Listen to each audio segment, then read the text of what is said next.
男人回到地球毁灭前的第一件事，居然是倾尽所有资源修复了一支损坏的毛笔，而只有他知道，这支毛笔是传说中的双 S 级道具，能够让他获得隐藏中的武圣体质。时间回到之前，一款名为《战网》的游戏迅速风靡全球。起初，它还只是个再寻常不过的游戏而已。但太空联盟的出现改变了这一切，游戏成为了现实。如果在游戏中丧生，那么现实中也会失去生命，而且排名靠后的国家会遭到怪物们的摧毁。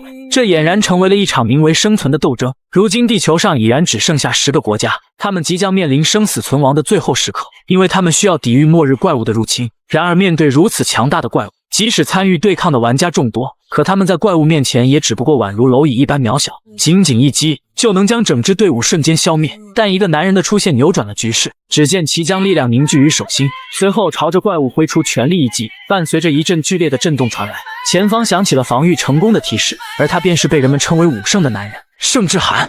虽然他以断臂的代价取得了胜利，但功劳却被金发大叔所占据。M国第一工会会长，世界排名第1的玩家巴伦威廉姆斯。与此同时，只见圣女连忙朝着男人进行了治疗。虽然独自战胜怪物的男人非常了不起，但身为会长的他岂能容忍手下大放异彩？于是他招呼队友独吞了这场 BOSS 战获得的奖励。即使剩下的队友对此极为不满，但他们也无可奈何，毕竟他如今可是全人类最后的希望。而会长也解释了不给男人分享奖励的原因，因为他并不是烂国人。显然男人早已对此习以为常，即使他拥有3S 级别的技能，甚至是身处世界排名第7的位置，但因为他并不是烂国人，所以遭到了人们的各种无视和歧视。不过比起这些，更令他备受折磨的是 H 国如今只剩下他一人。就在男人的胳膊即将恢复之际，只见前方传来了任务结束通知， M 国防御成功， Z 国防御成功，其余的8个国家都以失败而告终。然而胜利条件必须是玩家生存1半以上。很显然，人类失败了。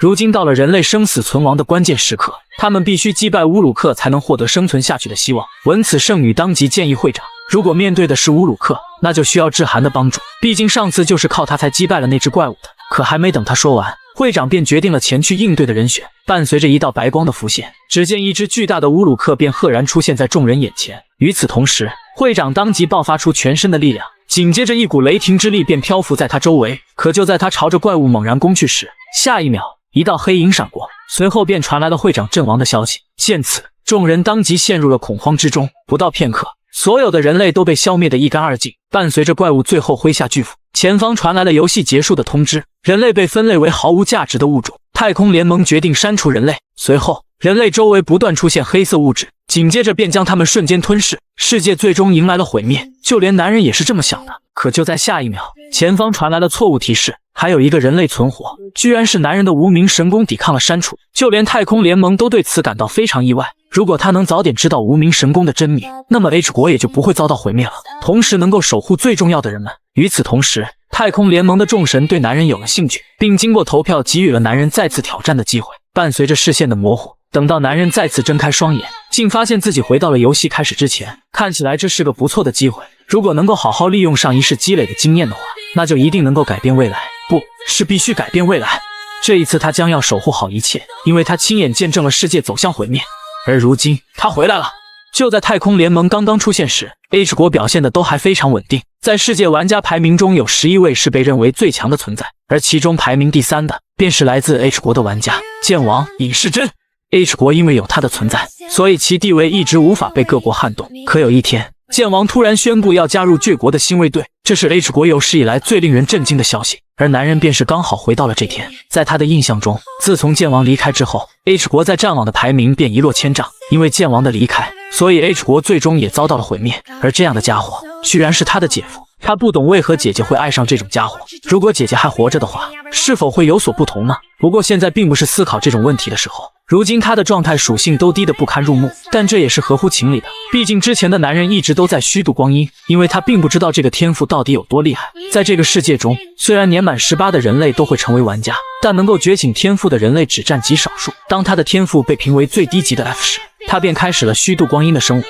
而当时的他并不知道，这技能的真正价值只有在觉醒之后才能体现出来。不过现在的他非常疑惑，为何只拥有等级1的属性值，但却显示自己为等级2？而他忽然想起，似乎是因为自己误喝了经验值，所以才导致了升级。不过这是什么？为何会有10万的业绩分数？他并不记得自己做出了什么伟大的成就，难道会是因为回归所以产生了变化吗？就在这时，一旁的业绩积分交换券吸引了他的注意，能够开启业绩商店，看起来就好像是专属于男人的特别道具。于是他便果断将其使用。下一秒，只见业绩商店赫然显示在他面前，看来这好像是通过提升商店等级来追加道具的。随后他便将商店等级提升到了4级，而下一秒，前方传来提示，增加项目紧急修复，能够将不完整的道具修复到完整状态。此刻，男人再也掩饰不住内心的喜悦，随后他便来到了游戏房内。虽然这是剑王留下来的东西，但托他的福，如今的男人可以好好享受一番。紧接着他便拿出了自己的第一个道具——损坏的毛笔。伴随着男人使用了紧急修复，下一秒，损坏的毛笔便被修复成功。这下准备工作就完成了。双 S 级道具，东方朔的笔。与此同时，江南青铜联赛的新手教程即将开始，望着所剩不多的时间，于是男人当即呼唤出了状态窗口，紧接着便开始在窗口上书写起来。在过去，他之所以被称为武圣是有原因的，这支笔能够将所有属性合并为武力值，只有使用这支笔写下那2个字，他就能够获得传说中的武圣体质。伴随着一股强大的力量缓缓汇聚，只见窗口上的属性正不断跳动。与此同时，比赛倒计时结束，下一秒，他便被传送到了战网里面，而这次的任务便是生存，从斗兽场里的怪物和玩家手中存活下来。当玩家剩余一半时，生存战便会自动结束。居然会是斗兽场吗？不过此时的他更在乎自己是否得到了武圣体质。在经过一番查看之后，男人这才松了一口气，而他不仅获得了武圣体质，甚至完成了独特技能成就，业绩增加1万，看起来又见面了，老朋友。而这仅仅只是习得无名神功的开始，不过他只要拥有了这个，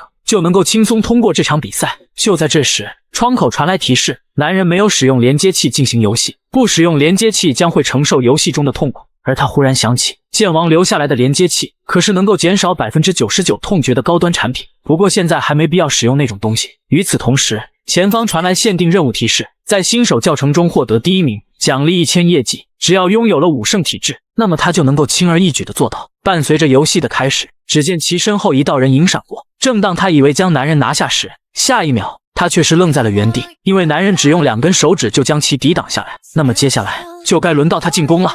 画面一转，时间回到杜鹤葵进攻之前，此刻的他正准备在比赛中大放异彩。毕竟江南青铜联赛可是各大公会的新星们首次亮相的舞台，公会一个培养和管理玩家的地方，他们能够在联赛初期就培养出强大的玩家。而他隶属于2星公会，是由2星集团直接运行的公会，他以拥有众多明日之星而闻名于世。杜鹤葵在拿到1级天赋敏捷之后便加入了该公会，在这个世界中可是有极少数人能够获得极天赋的，所以他有很大的概率可以挤进前50名。而在这一群参赛者中，他一眼就注意到了那个身穿白色背心的男人，看起来就与这里的参赛者格格不入，于是他当即对其发起了进攻。但他没有想到，男人居然只用2根手指就将其阻挡下来，要知道这可是敏捷唯一的速度。随后只见男人随手将其弹开，仅凭这点天赋就敢来参加这场比赛吗？而他却是一脸难以置信，你居然在无视我的1级天赋吗？当然，男人对此表示肯定。闻此，他当即解放了自己的所有实力。下一秒，只见人影已然出现在男人面前，而男人却是侧身躲过这一击。伴随着他的连续进攻，男人都非常熟练地将其躲过。虽然他的速度比男人要快上不少，但前世的男人早已经历过大大小小的战斗，而他的攻击轨迹太过单一，男人甚至能够判断他的动向。就在他朝着男人挥出全力一击时，只见男人一掌便将其手中的长剑击飞，而后顺势将他接住，紧接着一剑就将其当场洞穿。虽然他嘴上说着下次绝不会放过男人，但只有男人知道没有下次了。伴随着玩家的消失，男人手中的长剑也缓缓消散。如今热身已经结束，要想拿到第1名的话，就需要击杀5人以上。而就如同预想中的那样，没有人会选择怪物作为对手。在战网中，除了玩家之外还有怪物的存在，但只有击杀10只怪物才约等于击杀了1名玩家，所以大部分玩家在一开始都只会选择玩家作为对手，特别是像乌鲁克这种成群结队的怪物，没有人会选择他们作为对手。而在这时，前方传来新的任务，消灭乌鲁克群，击杀30只怪物，奖励500业绩。虽然这是件吃力不讨好的事情，但业绩的奖励居然是击杀人类的5倍。既然是这样的话，那就没有理由不做这个任务。怪物终究只是怪物，与真正的乌鲁克相比根本算不上什么，那么就试试看吧。伴随着男人朝着怪物们快速接近，乌鲁克们也纷纷向着男人发起了进攻。与此同时，2把斧头正朝着男人迎面扑来，而他却是顺势将其接住。斧头应该这么扔才对。只见扔出去的斧头瞬间便抬走了2只怪物。就在怪物们表现得一脸震惊时，此刻的男人早已瞬身来到他们身后，伴随着男人挥舞着手中的战斧，下一秒，众多怪物的头颅便被应声斩下。此刻，任务进度已然来到了1/6。就在这时，只见众多怪物朝着男人发起了进攻，而男人仅仅只是一个转身，就将周围的怪物瞬间斩杀。与此同时，一记长枪径直朝着男人袭去，但男人却当场将其折断。此情此景，就连一旁的兽人都对此感到难以置信。而在他愣神之际，男人挥动着手中的巨斧朝着兽人砍去，可下一秒，巨斧居然当场断裂开来。见此情景，于是众多兽人便趁此机会向着男人蜂拥而上，但男人却表现得不慌不忙，只见其脚下猛然发力，下一秒，周围的地面便瞬间炸裂开来，而后其腾空一把抓起长剑，紧接着只见一道人影闪过，不到片刻，男人便将消灭兽人的任务完成，随后就得到了500点业绩，紧接着他的等级也得到了提升。一般来说，经验值结算会在游戏结束之后，虽然男人也搞不懂这到底是怎么回事，但能够提升属性总归还是一件好事，于是他便提升了武力值。武力，所有属性融合在一起的独特属性，它能够发挥出超越常人2倍之多的能力，而且更重要的是，当武力达到30时，他就能够开启无名神功。但在男人的印象中，武力并不是可以轻易提升的属性，他必须不断积累战斗经验和训练才能将其提高，可如今却能如此轻易的提升，如果按照这么发展下去，那可真是太棒了。就在这时，一道弓箭径直朝着男人飞去，而男人则是侧身躲过，看起来两人已经开始联手了吗？这种事情在这经常会发生，并且那个标志是 H 国10大公会之一的乌龟公会，看来两人同属于一个公会。与此同时，此刻玩家剩下60余人，游戏即将结束，没想到如今只剩下这么点人了吗？如果他能够躲过这次进攻，那他就可以通过这场比赛了。而就在两人闲聊之际，男人查看了得分情况，虽然男人只击杀了4个目标，但他仍旧是排名第一的存在，看起来第一的位置保住了呢。就在女人正欲朝着男人进攻时，只见一道人影闪过，一瞬间便将女人当场击杀，正好可以试试6个武力值的力量。此刻一旁的战士见此吓得瑟瑟发抖，而下一秒，男人一个瞬身来到他的身后，紧接着挥出全力一击砍向他的后背，可没想到他的盔甲竟如此坚硬。随后只见男人疯狂地朝着一处砍去，伴随着击打的次数越来越多，盔甲竟硬生碎裂开来，区区B级盔甲怎么可能防得住我呢？就在男人破开了敌人的盔甲之后，此刻正有2人在屏幕前观察着他的一举一动，就连人事部部长李海岩都对此感到非常意外，而他没有降临在林佳莹身边可真是万幸，不然的话估计连比赛第2名的成绩都保不住。不过部长很是好奇，如果下一场比赛遇到他的话，你是否能够打赢他呢？虽然他表示自己会尽量避开男人的，但部长为了能够收集更多他的资料，所以命令他要正面应战。而他望着屏幕中的男人陷入了沉思，盛志涵好像在哪里见过他。林佳莹以拥有 S 级天赋而闻名，是分歧者工会精心推出的明日之星，他本该在江南青铜联赛中一鸣惊人，但没想到男人的出现改变了这一切。所有人都对此表示无法理解，为何一个2级的参赛者会有如此强大的实力？他到底是谁？画面一转，江南青铜联赛已经结束，而从比赛获得的经验值让他从等级3一跃升到了等级6。随后只见男人将3点属性全都加在了武力值上。与此同时，男人获得了一个称号，叫称称霸者，在青铜联赛中增加1点所有属性值，以及增加20%的结算经验。虽然只适用于青铜联赛，但看起来属性还是蛮不错的。在称号的属性提供下，男人的武力值来到了10点。当武力值达到10点时，那么他就能够随意通关青铜联赛了。而银色升级战将会在等级25之后开放，所以只需将注意力集中在青铜联赛即可。就在这时，他忽然想到了什么，那便是转职。当等级达到5级时，人们可以选择获得一个基本职业。转职是赋予无职业玩家职业技能的关键时刻。职业类型分为4种：战士、弓箭手、魔法师、治疗师。而前世的男人选择成为了一名战士，如果男人再次选择成为战士的话，那么他就能够更快的成长起来。但业绩商店的出现让男人多了一项选择，他能够选择不同的职业进行体验，然后在必要的时刻花费1万点业绩来进行职业卡槽的增加。这样的话，战士就不再会是优先选择的职业了。那么这次将要选择的职业就是这个。画面一转，来到江南青铜联赛，而这次的任务将是防守，保护好水晶，并且在尸潮中存活下来。战斗将会一直持续到只剩下5座高塔。就在这时，只见2道蓝光浮现，而来者分别是来自 LK 公会的弓箭手，以及没有公会但是装备不错的魔法师。如今就只剩下最需要的职业了，治疗师。防守任务是一场消耗战，所以治疗师的辅助能力是极为重要。可下一秒，林佳莹却是愣在了原地，因为一张熟悉的面孔出现在她眼前，居然是盛志涵。看来这就是防御战了吧。而在20分钟之前，男人选择了治疗师职业，虽然窗口提示该职业与使用者不相符，但他还是果断按下了确定。而他选择治疗师的原因只有一个，在选择辅助职业时，能够解锁技能神圣力量。它是获取另一个独特属性的必要因素，但那种独特属性成长起来比较困难，因为它并不能通过训练来提升，而是需要投入大量的业绩分数。但目前业绩分数只能用在无名神功之上。不过男人很快便解决了这个问题，他想到了一个非常可靠的办法。与此同时，只见魔法师正在大声抱怨着不满，他认为男人这身破铜烂铁根本就不配与他这身昂贵的装备待在同一个队伍里。虽然弓箭手极力劝阻着他不要再说下去，但他却毫不领情。而就在这时，只见男人当场将其举起，随后重重地把他扔向了塔外。既然不想玩，那就别玩了，就算没有你，我们也能过得很好。就在男人将他扔出塔外之后，此刻的他已然没有了先前的傲慢，如今的他正祈求着男人能够放过自己，为此他愿意做任何事情。下跪的此人名叫金龟鹤，而他态度发生改变其实是有原因的，因为在这场比赛中，参赛者一共拥有3条生命，但在一开始他就因为男人的举动损失了1条生命，随后更是与男人发生冲突时损失了第2条。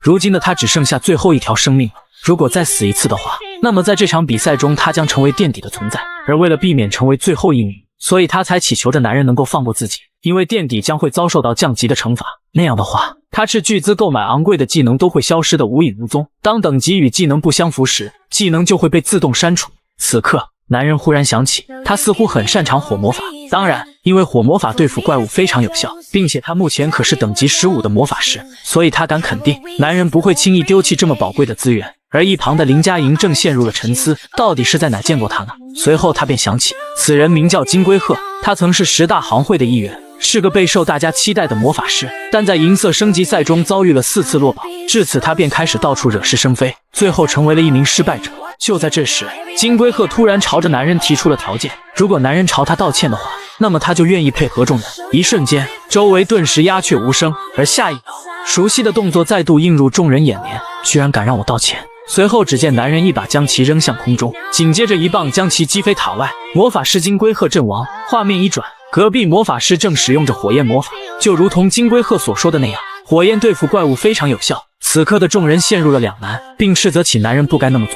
而这时的男人正查看起了自己的窗口，限定任务，在任务中获得第1名，奖励1000业绩，同时存在关联任务，独自击杀1000只丧尸，奖励3000业绩。可仅凭这点时间根本不够完成这项任务，但男人又不想放弃那3000业绩，于是便陷入了沉思。而此刻的林佳莹早已观察男人许久，她认为男人只不过是一个以自我为中心的家伙，分歧者工会根本没有理由去调查他。就在这时，一旁的金发男点醒了男人，如果再这么下去的话，你就独自战斗吧，我能够做到这些吗？此刻的男人陷入了沉思，也许应该能够做到吧。而一旁的林佳莹表示，治疗师就待在后方，由他充当前排，但男人却表示无需这么做，因为他能够成为前排，而他只需要保护好弓箭手即可。就在这时，一只巨大的血狮赫然出现在众人眼前。就在两人进入作战准备时，此刻的男人早已举起了手中的长棍，下一秒，一招强而有力的突刺便将其当场击杀。就连两人都对此感到十分震惊，这居然是圣火，难道是神力吗？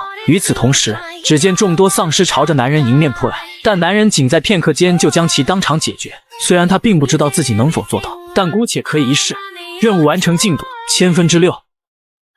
此刻的男人猛然发力，下一秒他便冲进了尸巢，随后只见其挥舞其手中的长棍，并快速在尸巢中进行穿梭。不到片刻，他便击杀了26只丧尸。而血狮是对物理攻击免疫的存在，只要在遇到它时，男人才会释放一些神力，并一击将其击杀。见此情景，就连一旁的金发男都化身成为了他的小迷弟。而只有林佳莹感到非常震惊，因为男人不仅能够精准控制神力的释放，更重要的是，他的每一次进攻都对准了怪物的脑袋。就在这时，任务完成了1/5，而这刚好满足了神力升级的条件。随后便传来了男人提升神力的信息，看起来他猜对了，这就是升级神力的另一种方式，以及如何正确使用神力。圣物，当它第一次出现时，自带的神秘感促使着它价格持续高涨，但历经10年，人类最终没有发现其隐藏的价值，最终变得一文不值。不过男人在索菲亚的口中得知，圣物是能够增加使用者自身的神力的，虽然仅限于在比赛中使用，而他之所以能够成为圣女，是因为长时间抓住圣物进行祈祷，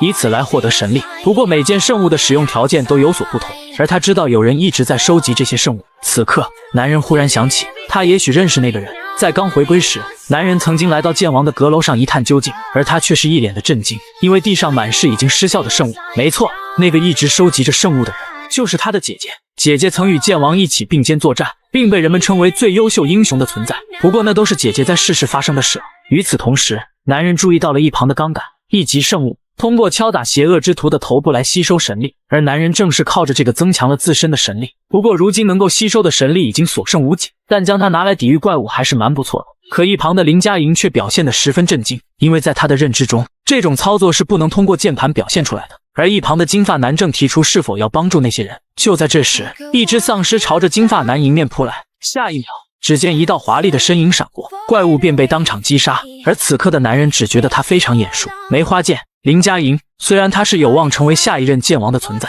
但很可惜，他最终死在了尹世珍手上。随后只见他朝着男人发出了邀请，如果现在一起合作的话，那么他们的排名能够到达更高的位置。在查看了一番得分情况之后，于是男人便答应了他，那么这里就交给你了。随后只见男人从高塔一跃而下，接下来就放个大招吧。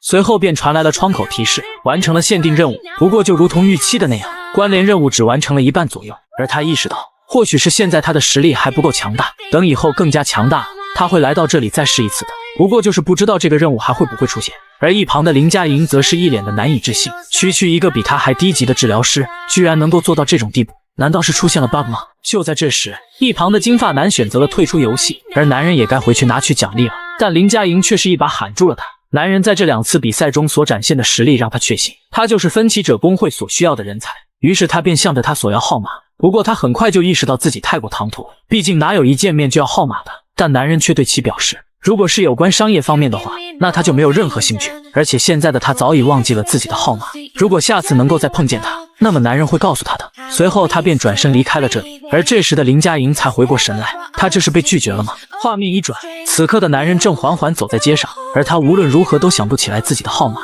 不过他刚刚是被录取了吗？虽然男人可以先得到他的号码，但看起来工会太过引人注目，而且目前他也没有想要加入工会的想法。随后他便查看起了自己的状态窗口，等级提升了2级，获得了1500点 GP。虽然提升了神力还是蛮不错的，但这么点 GP根本就买不起任何圣物，看来还需要去姐姐家里翻找一通才行。画面一转，男人回到了家里，但出现在他眼前的那双鞋子，在一瞬间便勾起了他无数的回忆。每个人在一生当中都曾有过后悔的瞬间，而男人最后悔的事情便是没能保护好她。在前世，2人本是相依为命的存在，虽然他整天以酒度日，但他也未曾放弃过男人，反而是一直鼓励着他要坚强起来。可男人却没有好好保护好她，那一天成为了他一生中最后悔的时刻。而如今男人再次见到了她，好久不见，舅舅。尹世雅是他姐姐与剑王生下的女儿，没想到你这么快就从旅行回来了吗？而他却表示自己是唯一一个提前结束旅行的人，毕竟自从他的父亲加入倔国的新卫队之后，他就只剩下舅舅一个亲人了，所以他很担心舅舅。不过你的父亲没有联系过你吗？虽然是有的，但他只告诉了尹世雅一件事情，那便是他坠入了爱河之中，为此他甘愿抛弃整个 H 国，甚至是他的女儿。闻此，男人当即感到极为愤怒，但随后他便冷静了下来，毕竟他就是这么不负责任的家伙。画面一转，此刻的2人正在闲聊，而李海岩认为盛志涵是工会必须招募的对象。就在这时，一旁的手机推送引起了他的注意，随后只见直播画面赫然出现在2人眼前，而此刻的2人却感到极为震惊，因为正在进行直播的居然是盛志涵。与此同时，只见他高调地向着观众们宣布，剑王其实是他的姐，紧接着便缓缓抬起了右脚，下一秒，只见其猛然发力，一瞬间，地面便被震碎出了一道裂口。而此刻的男人正凝视着剑王的象征。就在众人对此感到极为震惊时，这时的他早已抡起拳头，紧紧一击，便将巨大的双剑雕像彻底摧毁。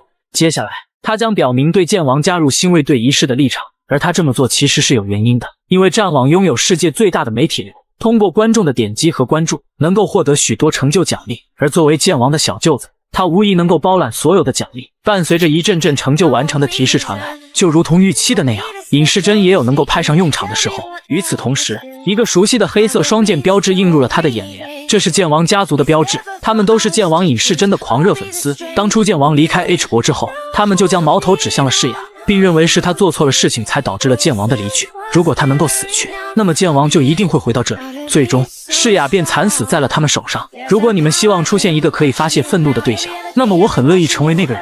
紧接着，男人一拳便将后面的雕像瞬间击碎，剑王永远不会回来了。只见男人从怀里掏出手机，就给你们听一听吧。自从他加入新卫队之后，最后一次与女儿之间的通话，就如同男人所说的那样，尹世珍为了一个女人抛弃了整个 H 国，甚至是他的女儿。随后只见尹世雅开始了发言：大家好，我叫做尹世雅，是剑王尹世珍的女儿。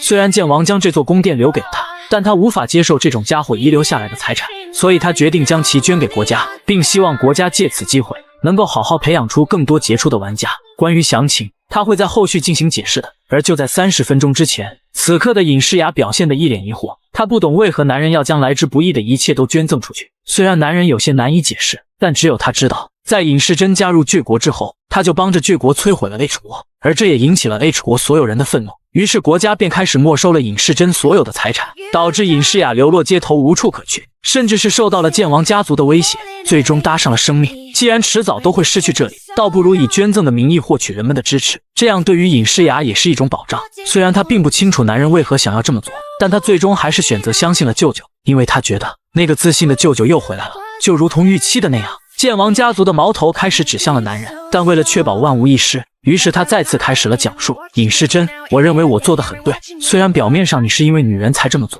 但只有我知道，你逃到倔国不过是害怕在 H 国无法成功罢了。尹世珍，你已经过时了，既然待在了倔国，那就好好享受剩下的日子吧，因为我很快就会见到你的，并将摧毁你拥有的一切。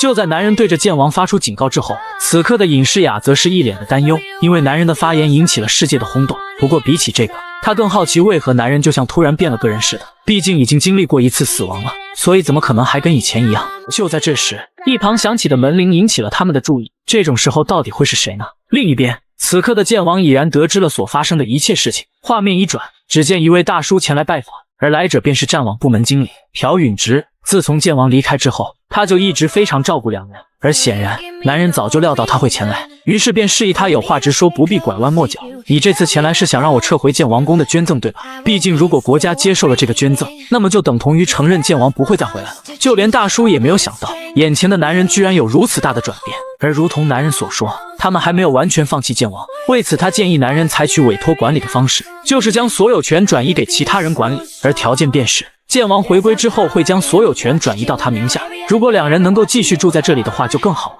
紧接着他便朝着男人递出了一份合约，只有这样双方才能达到共赢的状态，而男人也表示非常理解他们，不过在确认之前，他必须答应男人一个条件。画面一转，此刻的斗兽场内早已人声鼎沸，而在这时，一道身影出现在众人眼前，只见其以华丽的姿态降落在地面之上，他便是主播流光金色。虽然他受到了许多观众的喜爱，但他的行为非常恶劣，因为身为黄金级别的他，居然自愿降低自己的等级来到青铜赛区，并以其强大的实力戏弄那些青铜级别的参赛选手。就在他决定第一个受害者时，只见盛志涵忽然出现在了他的眼前，而他早就对其充满了好奇，于是便上前进行了采访，但男人却未曾搭理过他，反而是检查起了自己的状态窗口。就在这时，他的窗口传来提示，剑王家族发布了一个悬赏任务，击杀盛志涵，奖励2000 GP， 可眼瞅着金色流光无动于衷，于是剑王家族便不断提高了悬赏金额，最终他以5万 GP 的价格接下了这个任务。那么接下来就交给我吧。随后只见其双腿凝聚力量，下一秒他便一个瞬身来到男人身后。就在这时，只见男人转身挥出一棒，强大的力量瞬间震飞了他手中的长剑，紧接着只见其从怀中掏出一把短刀，下一秒一道身影划过，当场便将其击杀。玩家盛志涵获得第1滴血成就，奖励100成就点数，看起来厨艺有些许退步了。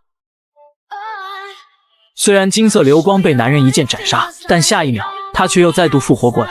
复活十字架能够复活用户1次，但不能在全国联赛中使用。而等他再次以华丽的姿态登场时，此刻的男人早已来到他身后，伴随着一道斩击落下，盛志涵成功拿下双杀。而他已经很久没见别人使用过这件道具，因为他拥有某种致命的缺陷。不过话说回来，今天应该会很忙，毕竟是正式的比赛，所以会有观众前来观看。而这次的观众是精灵一族，他们的出现令男人非常的反感，因为他们加速了人类的灭亡。虽然男人很想即刻处理掉他们，但眼下必须先解决面前这些问题。只见他缓缓朝着众人看去，而下一秒众人便被吓得四散而逃，因为他可是比金色流光还要可怕的存在。望着手中的2把圣物，为了能够得到更多的任务以及奖励，他只能选择不断战斗。就在这时，只见前方传来一项任务，击杀在场所有的哥布林，这可正合我意。画面一转，只见男人一个瞬身便朝着哥布林发起了突击，下一秒哥布林就遭到了迎头痛击，紧接着一道身影划过，哥布林便被当场击杀。此刻前方传来了圣物产生反应的提示，看起来他已经知道如何使用它们，通过棍棒敲打敌人的头部，而后使用短刀攻击敌人的心脏即可。虽然得知了圣物的使用方法还是很不错的，但显然男人浪费了太多时间。不过事情还并未结束，只见哥布林王赫然出现在男人身前，而下一秒男人一棒便将其敲晕在地，随后抬起手中的短刀径直朝着他的心脏砍去，成功击杀哥布林王，奖励500成就点数。男人获得了神力，邪神的烹饪套装从D级降为E级，虽然降低了等级，但男人仍能从中吸取神力。不过要想拿下本场比赛的胜利，他还得将目光放在玩家身上，既然他们不愿接近于我，那就由我来接近他们。与此同时，此刻的金色流光正在大发雷霆，因为观众们正在讨论着他就宛如废材一般，但只有他知道，事情绝没有他们想象中那么简单。因为哥布林的战斗能力至少是35以上，可男人却能轻易将其击杀，而青铜联赛的能力值限制在25左右，男人无疑是一名黑虎。就在这时，只见屏幕中传来一阵阵惨叫，而下一秒金色流光却是愣在了原地，因为比赛场内正出现一边倒的局面，玩家正以肉眼可见的速度被圣之函所击杀。不到片刻，男人便将面前的参赛者全部击杀。此刻圣物等级从 E 级降为了 F 级，在斗兽场内击杀10人，奖励5000点成就。虽然得到了大量的成就点数以及神力，但这对于男人来说远远不够。就在这时，一项任务出现在了他的眼前，史诗级任务，在斗兽场内找到影子女王并激怒她。没想到在青铜联赛中居然会出现史诗级任务，任务完成奖励5万成就点数。注意事项：星座对于影子女王很感兴趣，星座是战网中神圣的存在，如果完成了他们给予的任务，那么就能够从中获得一种特殊的能力。不过这至少是钻石联盟比赛上才会出现的任务，既然机会出现在了男人眼前，那他就不可能放过这次机会。如果能让一个星座站在他这边，那么其他的星座应该也会对其产生兴趣。可在这么多的精灵当中，他能够找到影子女王吗？就在男人以一己之力拿下本场第一之后，各大媒体便开始对其争相报道，这是继尹世珍离开之后首次创下的纪录。一瞬间，他便收获了许多的粉丝，那些曾是剑王的粉丝们也都成为了男人的支持者，而金色流光则成为了众人吐槽的对象。这下他的声誉越来越不好了，不过他却对此毫不在意，因为他也成为了盛志涵的忠实粉丝，并幻想着能够成为他的专属编辑。与此同时，此刻的两人正在闲聊，他们正琢磨着要不要接受别人的赞助，而这时的男人却是陷入了沉思。虽然这次的史诗级任务看似比较简单，但要想在人群中找到他，这无疑比登天还难。就在这时，诗雅朝着男人询问：“你是否需要帮助？”因为每当事情进展不顺时，舅舅总是这副神情。随后，只见男人将任务告诉了他，他需要在斗兽场里找到影子女王。除了只知道他待在观众席上，其他的男人都毫不知情。虽然知道的线索不多，但他会通过回放来寻找他的。那就拜托你了。画面一转，只见男人回到了房内，随后便打开了他的状态窗口。现在是时候该进行这项操作了，增加新的职业卡槽。男人将获得的成就点数购买了一个职业卡槽，这样的话他就能够增加一个新的职业。那么这次将要选择的职业便是魔法师。伴随着男人按下确定按钮，只见一股紫色能量将其瞬间包裹，下一秒他能够感觉到一股不同于神力的能量在心脏流动。而他这次选择魔法师职业是有原因的，因为只有拥有治疗师与魔法师这两种职业时，他才能够获得唯一的隐藏属性，那便是力。而这些信息都是从巴伦口中得知。在回归之前，巴伦经常会在喝醉之后朝着男人吐露心声，他最引以为傲的便是自身拥有一项特殊属性，那便是力。力是通过神力与魔力相互结合时所诞生出来的一项特殊属性，当然除他之外的任何人都无法将其掌握，因为他是唯一一个拥有两种职业的人类。而力则蕴含着能够操控空间的力量。虽然以前巴伦是唯一一个拥有力的人类，但现在有所不同，因为男人会成为第二个掌握力的存在。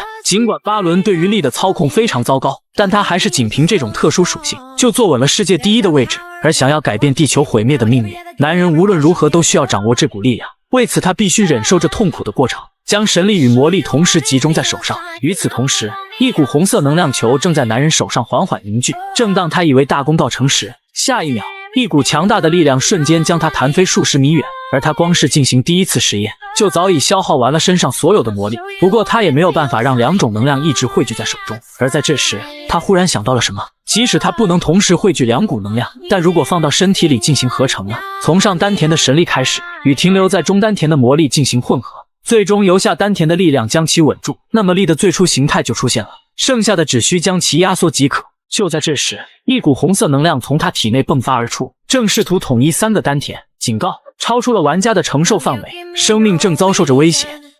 与此同时，世雅像是察觉到了什么异样，于是连忙朝着舅舅的房间跑去。而丹田统一失败其实是意料之中的事。虽然男人曾尝试使用武力将其压缩统一，但合并丹田的条件非常的严格。他不仅需要精通使用3种不同的能量，并且数值至少要达到100以上。如果贸然将其统一，那就可能会因此失去生命。就在这时，世雅一把打开了男人的房门，而当他询问其为何发出惨叫时，他却以头疼为由搪塞过去。但世雅很是害怕舅舅会出什么事情。不过在确认舅舅没事之后，他便表示自己将继续寻找影子女王，随后便转身离开了这里。看起来3个丹田的统一明显是失败了，因为他缺乏经验以及等级。不过这并无大碍，毕竟他得到了自己想要的力。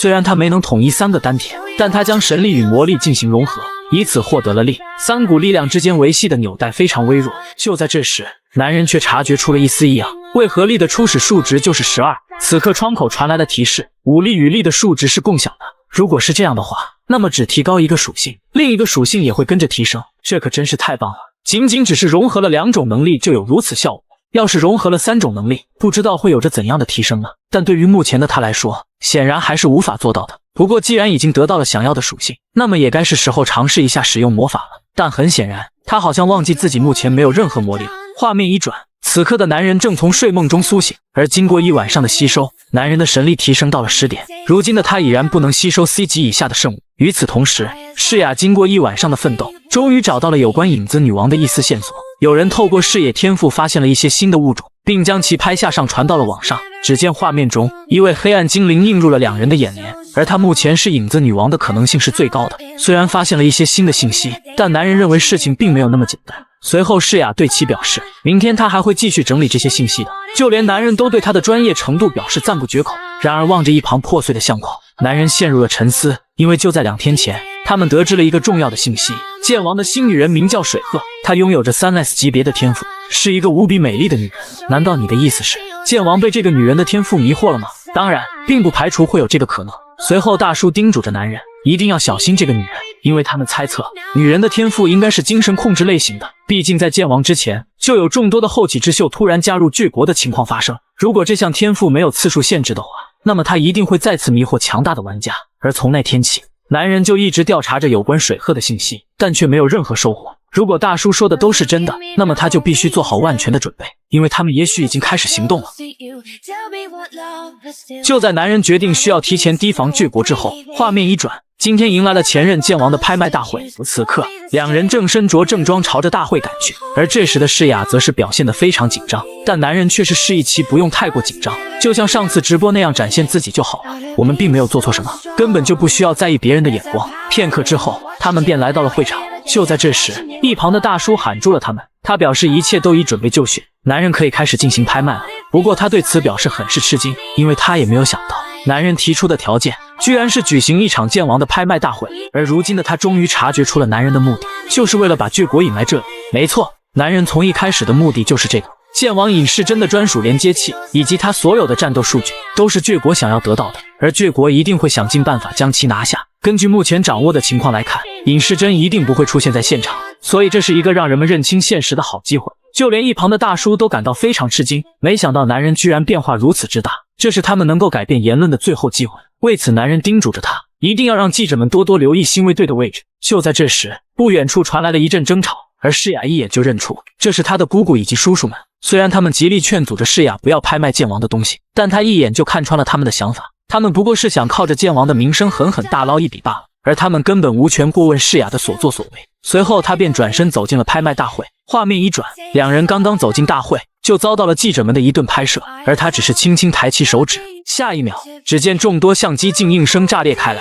与此同时，男人站在了台上开始发言，接下来将开始进行拍卖。而这次拍卖一共准备了3件物品，首先是尹世珍专用的连接器，能够减少在游戏中 99% 的痛苦，以及包含在内的战斗数据。其次是尹世珍分析自己的数据，最后是对于其他国家高级玩家的研究数据。此刻只见众人开始纷纷议论起来，看起来他们并不想放弃任何一件东西，毕竟高级玩家的数据可不是轻易能够获取的存在。就在这时，只见一只右手缓缓举起，他是来自郡国新卫队的武田和夫，他表示愿意花费50亿的价格拍下这里所有的东西，以及与尹诗雅单独交谈的机会，但却遭到了男人的拒绝。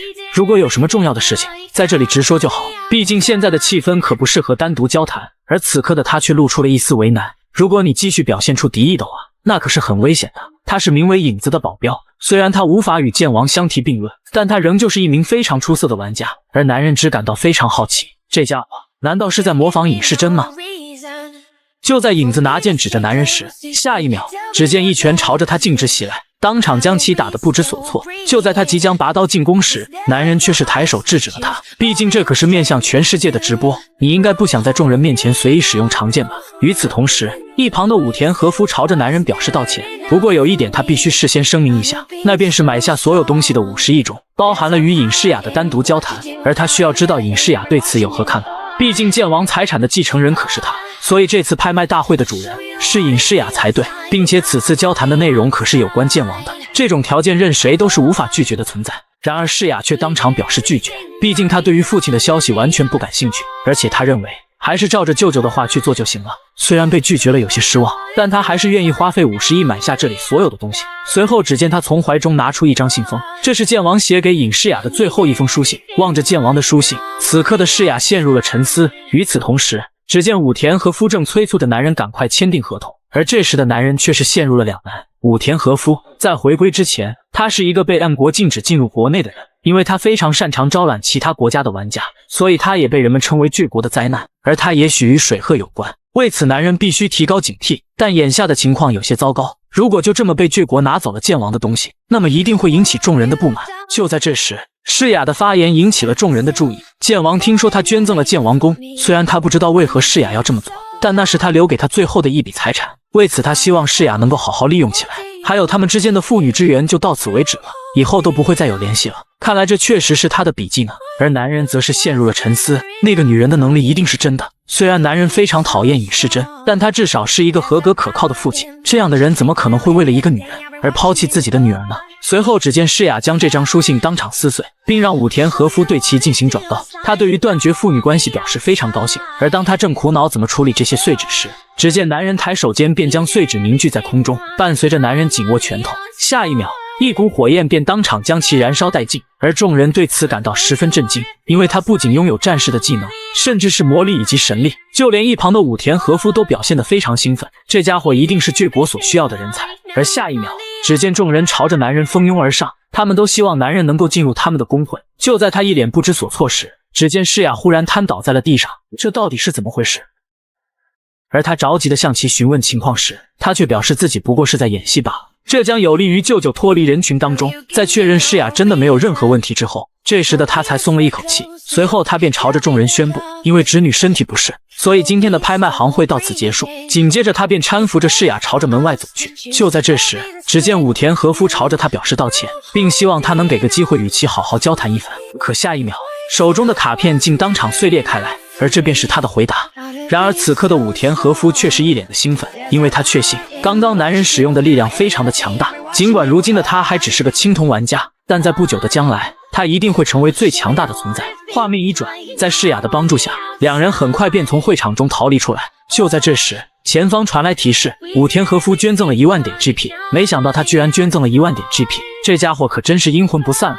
与此同时，一道声音喊住了他们，只见李海岩与李佳莹正朝着他们迎面走来，随后便朝着男人开始了自我介绍。他是分歧者工会人力资源部部长李海岩，而他很高兴能够见到男人，可男人却只觉得他无比眼熟，无论是他的举止，还是他那充满自信的态度，都让男人觉得似曾相识。就在这时，李海岩一个不经意的动作让男人瞬间愣在了原地，这个人他绝对认识。紧接着只见男人开口喃喃道，当这个世界充满潜力时，那么将很难无视它。这是出自陀恩妥耶夫斯基的一句至理名言。虽然他是一名伟大的作家，但他却是出了名的赌徒。而你喜欢这句话对吧？此刻只见李佳莹瞬间挡在他的身前，随后便朝着他大声质问，你为何会知道小姐的座右铭？看起来猜对了，在前世他可是巴伦威廉姆斯的经纪人 Zero。 虽然他总是嗜酒如命，但因为他有着特殊的天赋，所以他晋升成为了第2工会的会长。培养原本只能作用在经验 buff 之上，但随着新手教程的结束，技能的作用范围得到了增长，直到扩散到所有领域。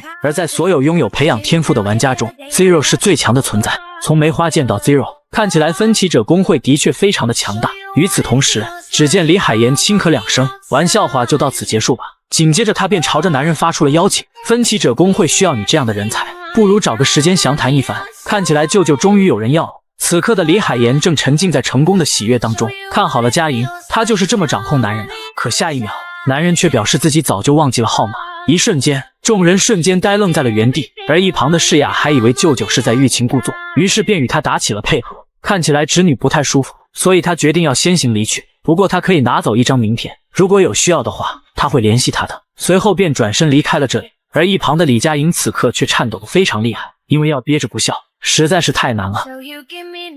就在拍卖大会事件过去不久，此刻男人再次来到了江南青铜联赛，而这次的任务则是防守。不过这时的他却显得有些疲惫不堪，因为世雅误以为男人喜欢李海岩，还以为自己搞砸了一切。虽然事实并非如此，但男人却不知该如何向其进行解释。不过就连他也没有想到，自己会以这样的方式再次见到 Zero。在回归前，他可是个名副其实的赌徒。而因为两人有着共同的遭遇，所以他们之间的关系也因此变得亲近了不少。虽然他喜欢在闲暇时期对足球投下不少赌注，但至今为止他仍旧没有赢过一场，因为他从来不对球员的天赋进行分析。而他脸上的伤疤却引起了男人的好奇，难道他从没想过要将其消除吗？他对此表示肯定，毕竟这是与恶魔交易的代价。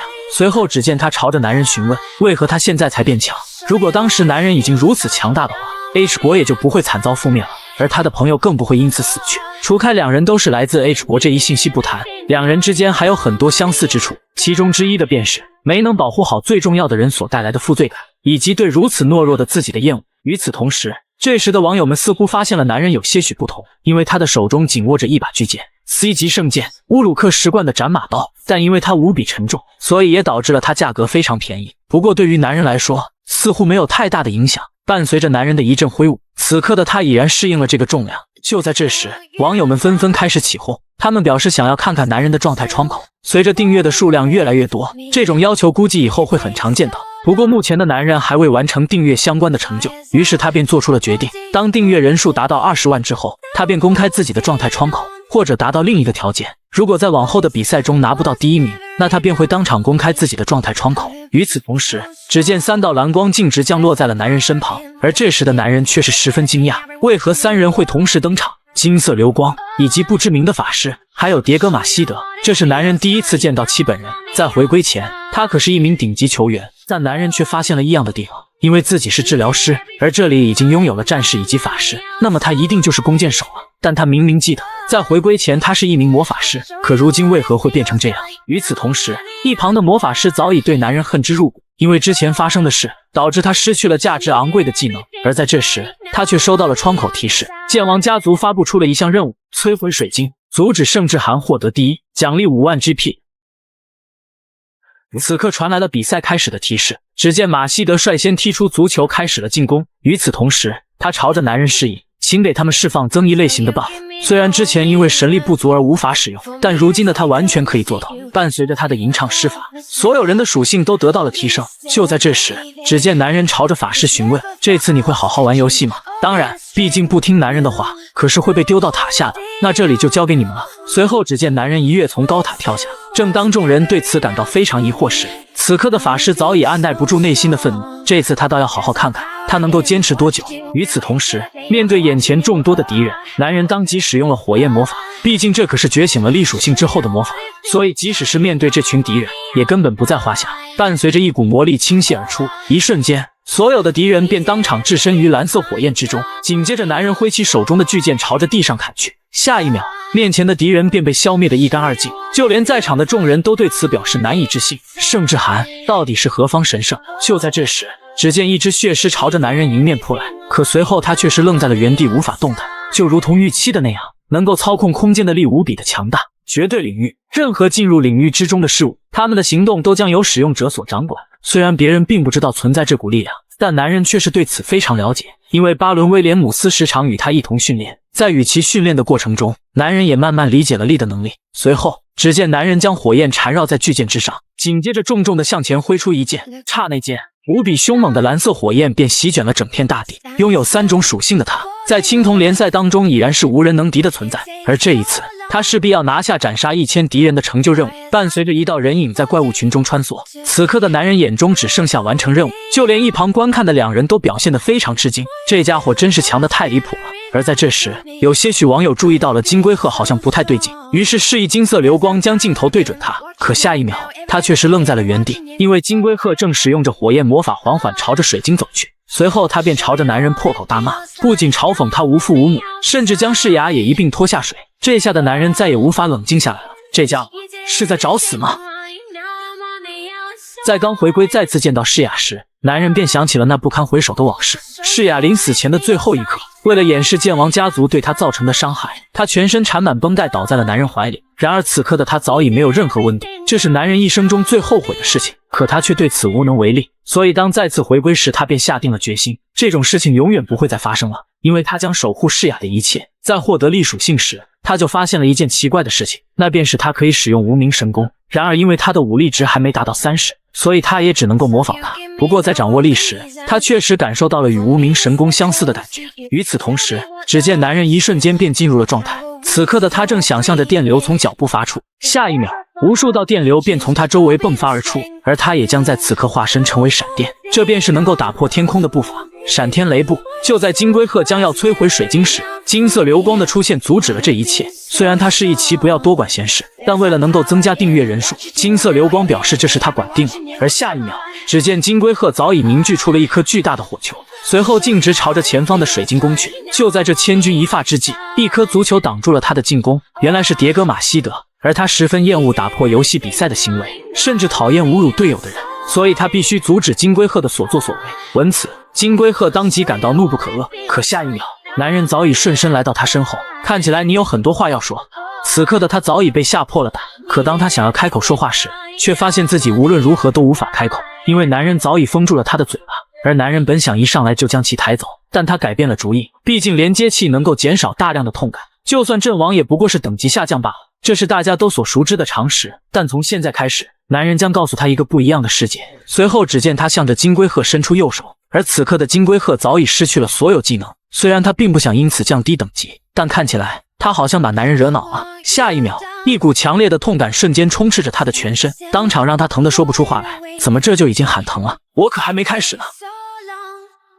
此刻金龟鹤已然陷入了无尽的痛苦之中，可通常来说，使用连接器进行战斗是不会有如此巨大的反应的。而这时的马希德则提醒着他注意男人手上的东西，他一直都在给金龟鹤进行治疗，难道是副作用吗？简单来说，这就像是一个 bug， 在自身处于异常状态的情况下，如果持续对其进行治疗的话，就会产生过载反应。当过载出现时，自身就会绕过连接器承受100%的伤害。而他很是好奇，男人到底是如何做到的？分筋错骨，只有精通武术的少数人才能够做到，将自身的能量流入敌人体内，从而达到撕裂肌肉以及打碎骨头的效果。而此刻的金龟鹤还没搞清楚连接器为何失效的原因，下一秒就被男人一剑斩杀，随后便传来了金龟鹤阵亡的消息。与此同时，只见男人朝着一旁复活的地点看去，就连金色流光都被眼前的一幕吓得不知所措。画面一转，又是熟悉的画面映入众人的眼帘。然而这次他还没来得及求饶，前方就传来了他阵亡的消息，看起来下次需要多调整一下力量。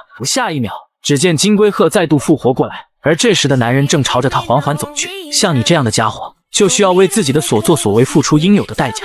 就在这时，前方传来世雅向男人赞助1万 GP 的提示。此刻的他正希望舅舅能够适可而止，毕竟现在最重要的可是比赛。在经过片刻的沉思之后，男人决定对他的惩罚就到此为止。不过他想要知道，到底是谁给了他勇气这么做。此刻的金龟鹤早已被吓得不知所措，于是便将所有东西全盘托出，是一个名叫剑王898家族的人发布的任务，完成摧毁水晶的任务就能够获得5万 GP 的奖励。但男人只觉得非常奇怪，毕竟一个正常人不可能花费5万 GP 来发布任务，所以他很有可能是一个团体。随后只见男人一把抓起金龟鹤，你可要好好感谢世雅，让你免去了那些惩罚。紧接着便将其一把扔到了高塔之外。玩家金龟鹤阵亡，金龟鹤已被本场比赛淘汰。而接下来男人就该专心完成任务了，毕竟如果没有发生这种事情，这会的男人估计早就完成了任务。而当他查看自己的状态窗口时，却发现任务早已完成。难道会是那道闪电造成的吗？在跳跃时产生的闪电将附近所有的敌人消灭得一干二净，看起来是自身无法控制的力量造成了这一切。归根结底，他使用的并不是无名神功，这可真是太惭愧了，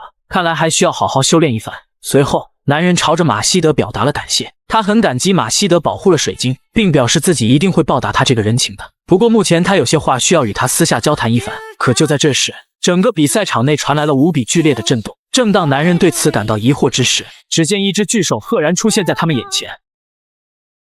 而此刻的众人只感觉那只巨手充斥着不祥，伴随着怪物的一阵嘶吼，这家伙居然在吞噬丧尸。与此同时，只见怪物口中吐出几团泥巴，下一秒泥巴中竟然生成了新的怪物。而这时的金色流光才反应过来，这明明是黄金联赛中才会出现的怪物，能够将肉体进行解体并组合成新的怪物，它便是肉魔像。可为何它会出现在这里呢？难道是因为特殊任务吗？特殊任务：丧尸的起源2，在没有水晶的帮助下清理肉魔像。就在男人一脸疑惑之际，此刻前方传来了提示：你已完成防御10座高塔的任务，增加一项额外任务，阻止肉魔像。而一旁的众人对此表示非常震惊，没想到青铜联赛居然出现了额外任务，阻止毁灭之徒黑手所制造的肉魔像军团。利用水晶的祝福可以缩短与敌人力量上的差距。你不会真的想完成这个任务吧？要知道，这些家伙在黄金联赛中都是十分难缠的。虽然任务看似不可能完成，但男人还是想要尝试一番。毕竟除了成就点数之外，居然还有额外的奖励。当出现这种情况时，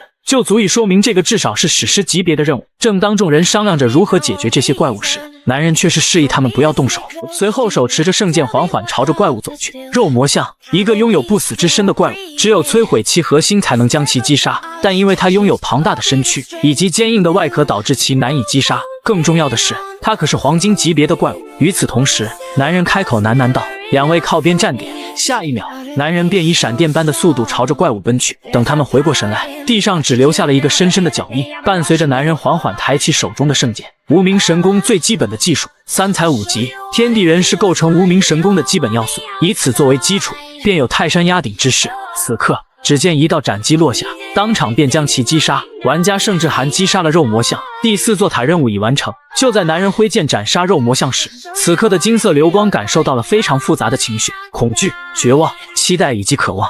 所有的情绪交织在一起，最终形成了尊敬。这是他出生以来第一次产生这种感觉。那个男人将来一定会是一名顶级玩家，而他想要记录那个男人的一切。与此同时，只见男人一个瞬身来到他们面前。从此刻起，他与马西德的缘分便开始了。而其他队伍则在一脸的惊恐中被怪物一击击杀。不到片刻，整个比赛场内就只剩下了男人等人。看起来这次的任务奖励还是很不错的，经验值和 GP 都获得了3倍奖励。随后，男人向着马西德表示，下次有空的话再一起交流吧。因为男人想要告诉他有关天赋的事情，而他却是一脸疑惑。但男人也只是告诉他这与魔法有关，详细的就等以后有机会再说吧。难道他是要我把职业换成法师吗？如果换作是别人，也许他不会放在心上。但盛志涵展现出了无比强大的实力，或许有适合他的职业也说不定。随后两人约定有机会再详谈一番。虽然金色流光也表示想要加入他们，但却遭到了男人的拒绝。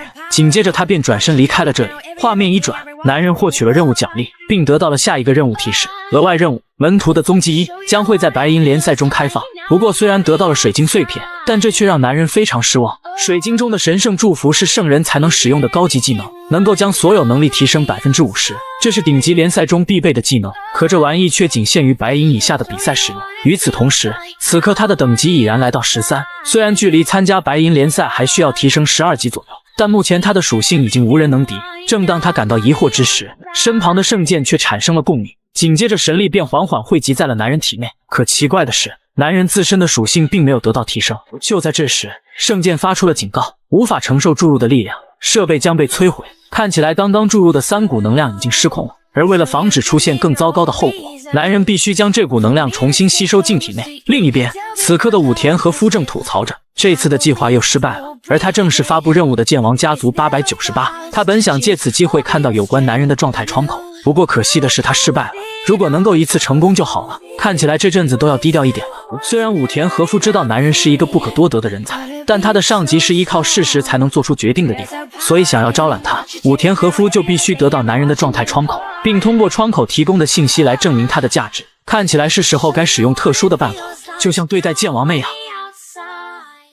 明明收到了50亿的打款，却只能开着破烂小车来到学校，甚至因此惹上了麻烦。就在能量失控之后，男人果断选择将其吸收。经过片刻的努力，这时的男人才平息了这股能量。与此同时，前方传来武力增加1点的提示，如今他的武力值已然来到了18。而就在这时，因为武力值超过了17，所以往后男人都只能从危级以上的圣物中吸取神力，这可真是太过分了。毕竟危级圣物的价值太过昂贵，看起来这阵子都别想着提升神力了。就在男人正这么想时，世雅却表示他已经收到了50亿的打款。不过你怎么会是这副模样？虽然他表示未曾发生过任何事情，但世雅并不相信这副说辞，随后便要为他处理伤口，这可真是拿你没有任何办法。画面一转，两人来到烤肉店一起共进晚餐，这是男人回归后第一次吃上正餐，而世雅认为两人至少要在一起吃顿便饭，因为他将要回到学校里去了。毕竟身为学生会会长，如果老是休息的话，影响会很不好，并且快到了接受天赋的日子了。而这时的他才想起，8月22号是尹世雅的18岁生日，同时也是他接受祝福获得天赋的时刻。虽然他希望获得一个不错的天赋，以此用来改变那些糟糕的局面，但最终他只获得了 F 级天赋。在那一刻，坚强许久的世雅终于崩溃了。如果就这么告诉他的话，他肯定会非常的失望。所以男人只有慢慢降低他的期望值。不过是从明天开始要回学校吗？世雅对此表示肯定。那么从明天起，他将开车护送世雅上学。虽然世雅对舅舅的做法感到有些疑惑不解，但最终他还是答应了下来。画面一转，此刻的两人正呆愣在了原地，因为地下车库居然空空如也。曾经那么多超级跑车停放在这，如今居然荡然无存。而他们忽然想起，难道是被他们处理掉了吗？就在两人不知所措时，一旁破旧的小车引起了男人的注意，而这是世雅母亲的小车，所以那些人无权处理这个。随后只见男人当即发动了小车，虽然这辆车的年份有些久远，但看起来还能凑合使用。片刻之后，他们来到了战网学院，而在这时，只见一位大块头正气势汹汹地朝着他们怒吼，马上把车挪开。虽然男人知道这辆破车一定会引起别人的注意，但他没想到会来得这么快。随即他便缓缓走下小车，说话注意分寸，他也是学生的监护人。就在这时，一旁的两人发现眼前之人居然是盛志涵，于是将其拍下上传到了网上，一瞬间便引起了众多网友的议论。另一边，李海岩朝着李佳莹下达了指示，他们将要前往战网学院，随后便开始梳妆打扮起来。毕竟上次盛志涵居然拒绝了他的邀请，这一次他必须找回面子，你就给我等着打。盛志涵他只是出现在了比赛场上，却让所有人为之一颤，因为他曾独自击杀过黄金级别的怪物，而如今出现在这，简直就是降维打击。就在男人与大块头即将发生冲突时，下一秒，只见其一拳朝着男人迎面扑来，而此刻的众人却是表现得一脸震惊，因为硕大的拳头竟当场刹停在了男人鼻前。原本他还想着挣扎一番，却发现自己连嘴巴都无法张开。只见男人抬手一挥，随后他便径直朝着地面磕去，紧接着便开始训斥起他来。身为学生的家属居然如此的粗鲁，即使无法树立好榜样，也不能展现出这么粗鲁的一面。就在这时，一旁的声音喊住了尹世雅，而她居然是世雅的同学金希珠。看起来他们的关系还不错，可当看到世雅居然乘坐着如此破烂的小车时，他却当场表示放学后会亲自接送她回家。而这时的男人却感到有些疑惑，世雅有这么要好的朋友吗？总感觉有些奇怪。片刻之后，当李海岩等人来到这里时，却发现盛志涵早已离开了这里。此刻他正骂骂咧咧地诉说着心中的不满，因为他害怕盛志涵会加入其他工会。与此同时，只见前方传来了盛志涵参加比赛的直播画面，而他瞬间有了主意，从现在起，他将要时刻关注着他。画面一转，此刻的盛志涵早已紧握右拳，下一秒，他一拳便将面前的敌人当场击飞，随后更是甩出一记右边腿。紧接着只见他缓缓凝聚能量，无名神功天雷步法。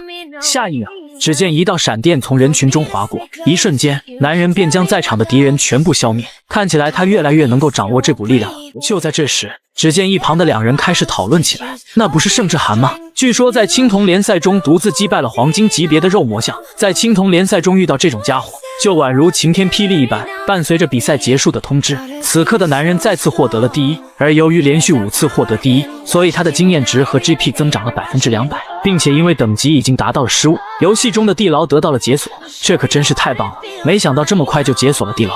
地牢是达到等级15之后开放的副本，在那里不仅需要战斗，更要处理一些陷阱、迷宫以及谜题，但一个人的能力是有限的，所以地牢一般都建议团队进行合作攻略。不过目前盯上他的家伙太多了，如果团队在进入地牢之后将他当成目标，那就麻烦大了。虽然他有一丝想要加入工会的想法，但想想还是算了，毕竟以后要脱离工会可就没那么容易了。如今的他能做的也就只有等待了。当他到达银色等级时，他将创建属于自己的工会。他只是闻到了一股熟悉的香味，却要为此赌上整个人生，因为他确信李海岩就是 Zero， 而男人需要确认一下，他的天赋是否发生了改变。就在结束完青铜联赛之后，此刻他正与尹诗雅一起共进早餐，但令诗雅没想到的是，舅舅的厨艺会这么好，这全都多亏了之前天天做饭的缘故。不过话说回来，你以后都要坐你朋友的车回来吗？而诗雅却对此给予了否定的答案，因为他太过热情了，所以导致诗雅有些不太适应。毕竟从一上车开始，他就关心起了诗雅的近况，这听起来有些许糟糕。而且还有一点，诗雅觉得母亲的小车非常温暖，当然就连男人也有着同样的感觉。画面一转，男人再次驱车来到了战网学院，而令他没想到的是，李海岩等人早已在此等候多时，不过就是看起来表情有些许严肃。当他问起他们为何会出现在这里时，他却表示自己是提前来到这里，而一旁的世雅也非常识趣，连忙表示自己要去上学。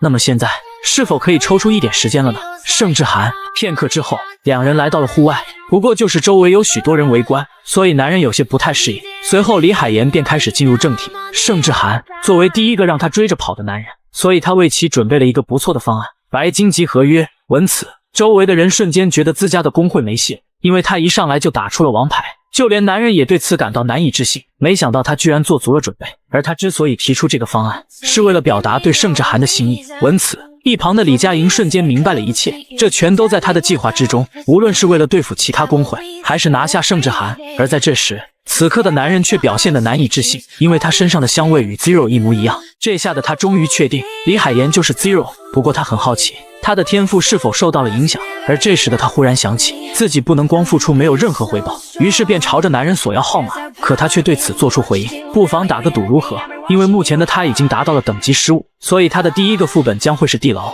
而此刻的两人却表现得一脸震惊，没想到他居然这么快就解锁了地牢。那么赌注又是什么呢？如果在地牢中他不能获得第一的成绩，那么他就会加入分歧者工会，而且会将他的号码双手奉上。难道你要在没有加入任何工会的前提下独自攻略地牢吗？可这样许多人会盯上你的，所以这样不是很值得尝试一番吗？那么我该下怎样的赌注呢？如果他赢了，他将要查看李海岩的状态窗口，他要确认李海岩的天赋是否发生了变化，而这个时候培养还只是一个经验棒。对于别人来说，这是一个非常尴尬的天赋，不过从他的表情来看，似乎天赋并没有任何变化，但他还是需要亲自确认一下。在双方确定好赌注之后，只见男人当即便进入了战网，而他很快就会结束一切。伴随着一道蓝光浮现，这次的游戏是地牢，统治者的坟墓。他只是击败了坟墓中最低级的守卫，却震惊了在场的众人，因为他展现出了与青铜选手不符的实力。就在男人进入战网之后，前方传来了本次副本提示：统治者的坟墓，难度为高。这个副本中会有许多怪物登场，但它几乎没有复杂的迷宫和陷阱出现。不过它的难度被评为高是有原因的，因为如果想要成功攻略这个副本，那么全体队员都必须生存到最后，所以在这个副本中，拥有一支合适的队伍是非常重要的。与此同时，伴随着游戏开始的提示传来，此刻男人眼前出现了3位队伍成员，而他们不仅拥有很好的装备，甚至来自同一个工会——黑鹰工会。显然，他们对于队友是盛志涵感到非常兴奋，并且认为这次绝对可以拿下第一的成绩。与此同时，只见男人率先表示将会由自己来为他们开路。虽然他们对此表示有些担心，但他却示意其不用担心，因为他对于自己的实力很有信心。不过幸好这次没有兽人，否则清理衣服会让他感到非常头疼。那么接下来开始进行攻略吧。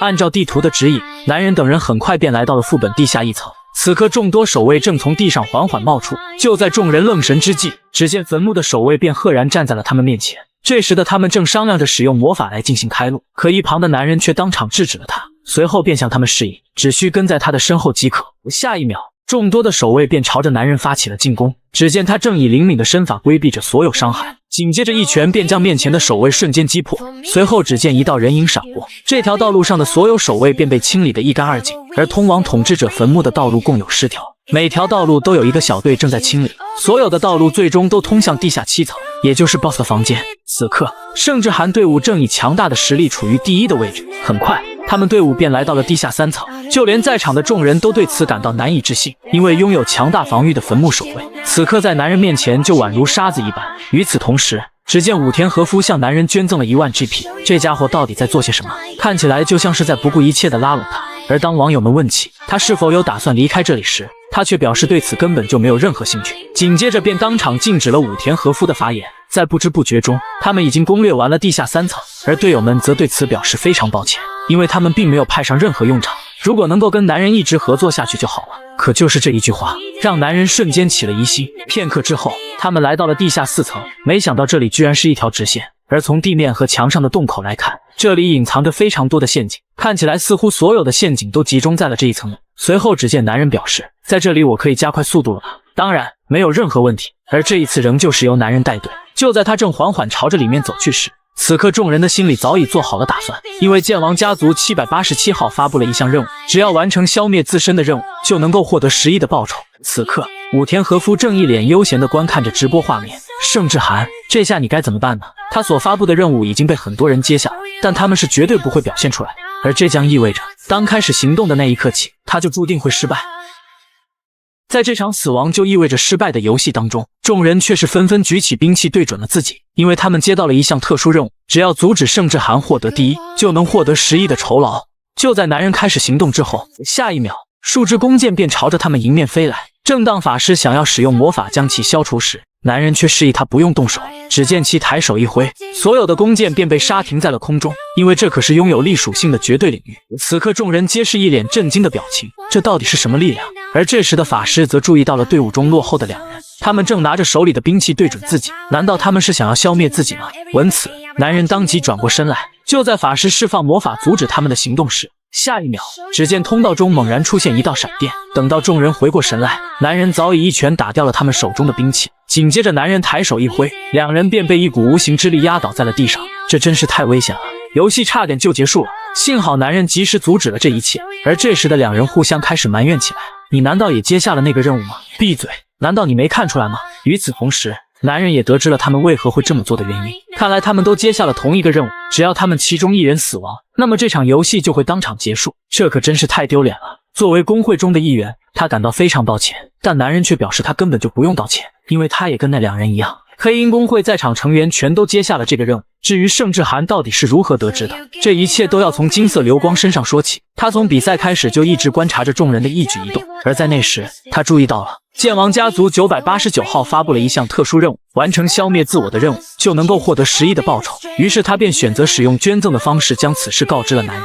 虽然捐赠了1000万 GP 有些心疼，但身为盛志涵的忠实粉丝，这点小事根本就不值一提。伴随着男人挥动着手指，下一秒，法师便应声倒在了地上。不管那个人有多恨我，但在一个任务上花费10亿是不是有点太奢侈了？要知道一般人根本做不到这样，所以他得出了一个结论：那家伙的背后至少有个强大的工会，或者是特定的某些势力。那么这个人到底会是谁呢？看起来那家伙非常想要看到男人的状态窗口，于是男人决定更改之前的承诺，他将订阅人数涨到了100万人，同时每场比赛获得第一的承诺不变。而从他的表情中不难看出，他认为这是一件好事，毕竟之前他还担心20万订阅很快就会达到，这下的他终于可以不用担心这些了。随后只见他将众人绑在了一起，紧接着便带着他们前往了下一个楼层。画面一转，只见此刻的众人都表现得一脸震惊，因为源源不断的守卫正朝着他们缓缓靠近。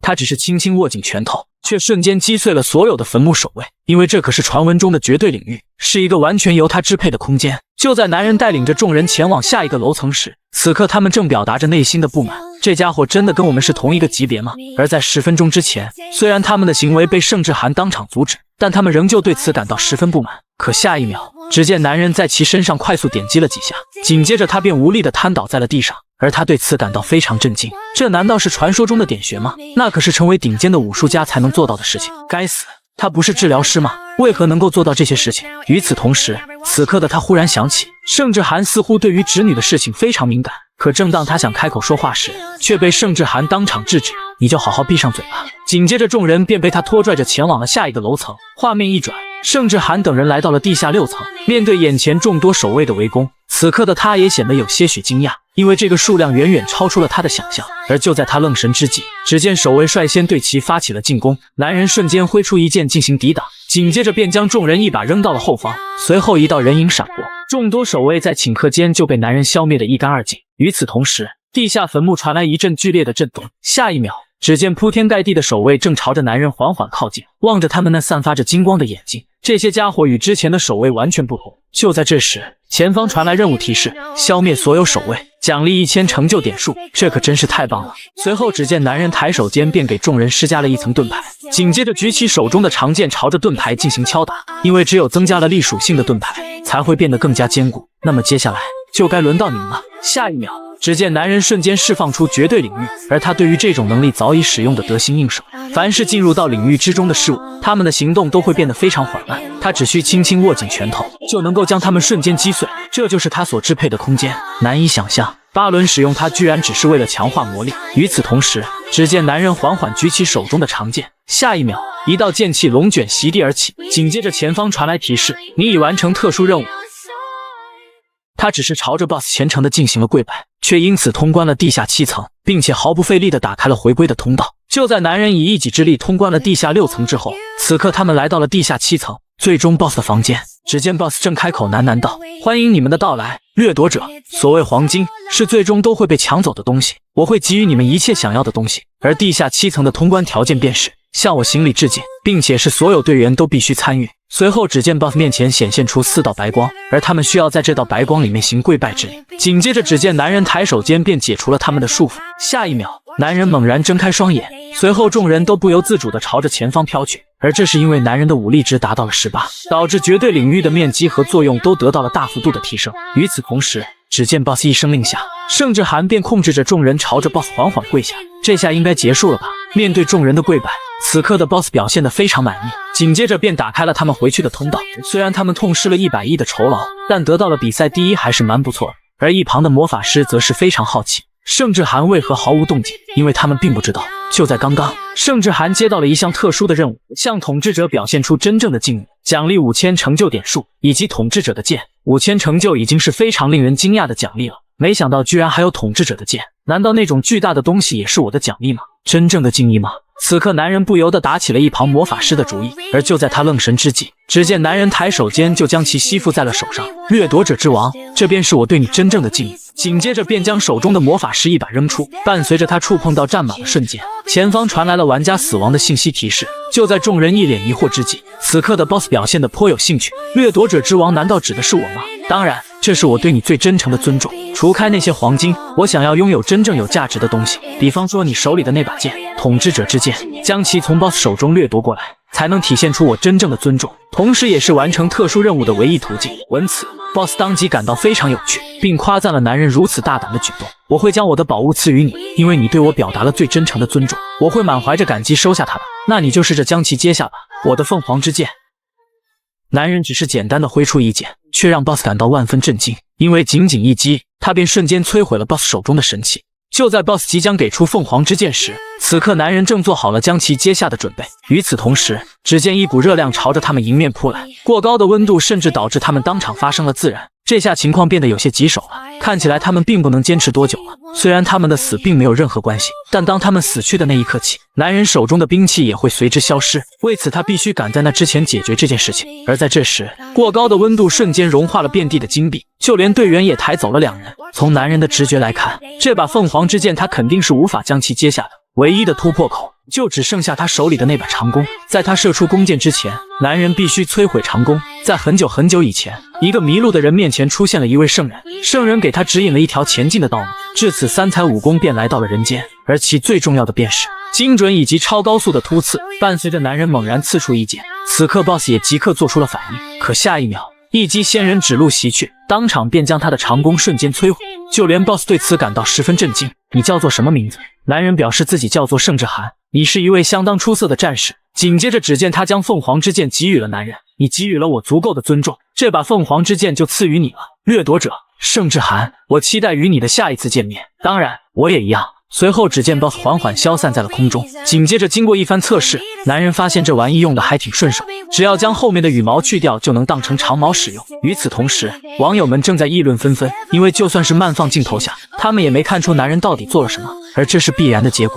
仙人指路不仅速度之快，更像剑气一样无法捕捉。看起来我越来越擅长使用无名神功了，虽然刚开始使用时不太适应，并且消耗了太多的力量，但伴随着使用次数的增加，它变得越来越得心应手了。按照这么发展下去，在不久的未来，他将彻底把它掌握。与此同时，前方传来男人免除地下7层测试的信息，那么接下来就该着手处理一下剩下的队员了。此刻男人猛然转起了手中的长矛，在他惊恐的目光之下，只见一道身影晃过，随后前方便响起了提示，队员已阵亡。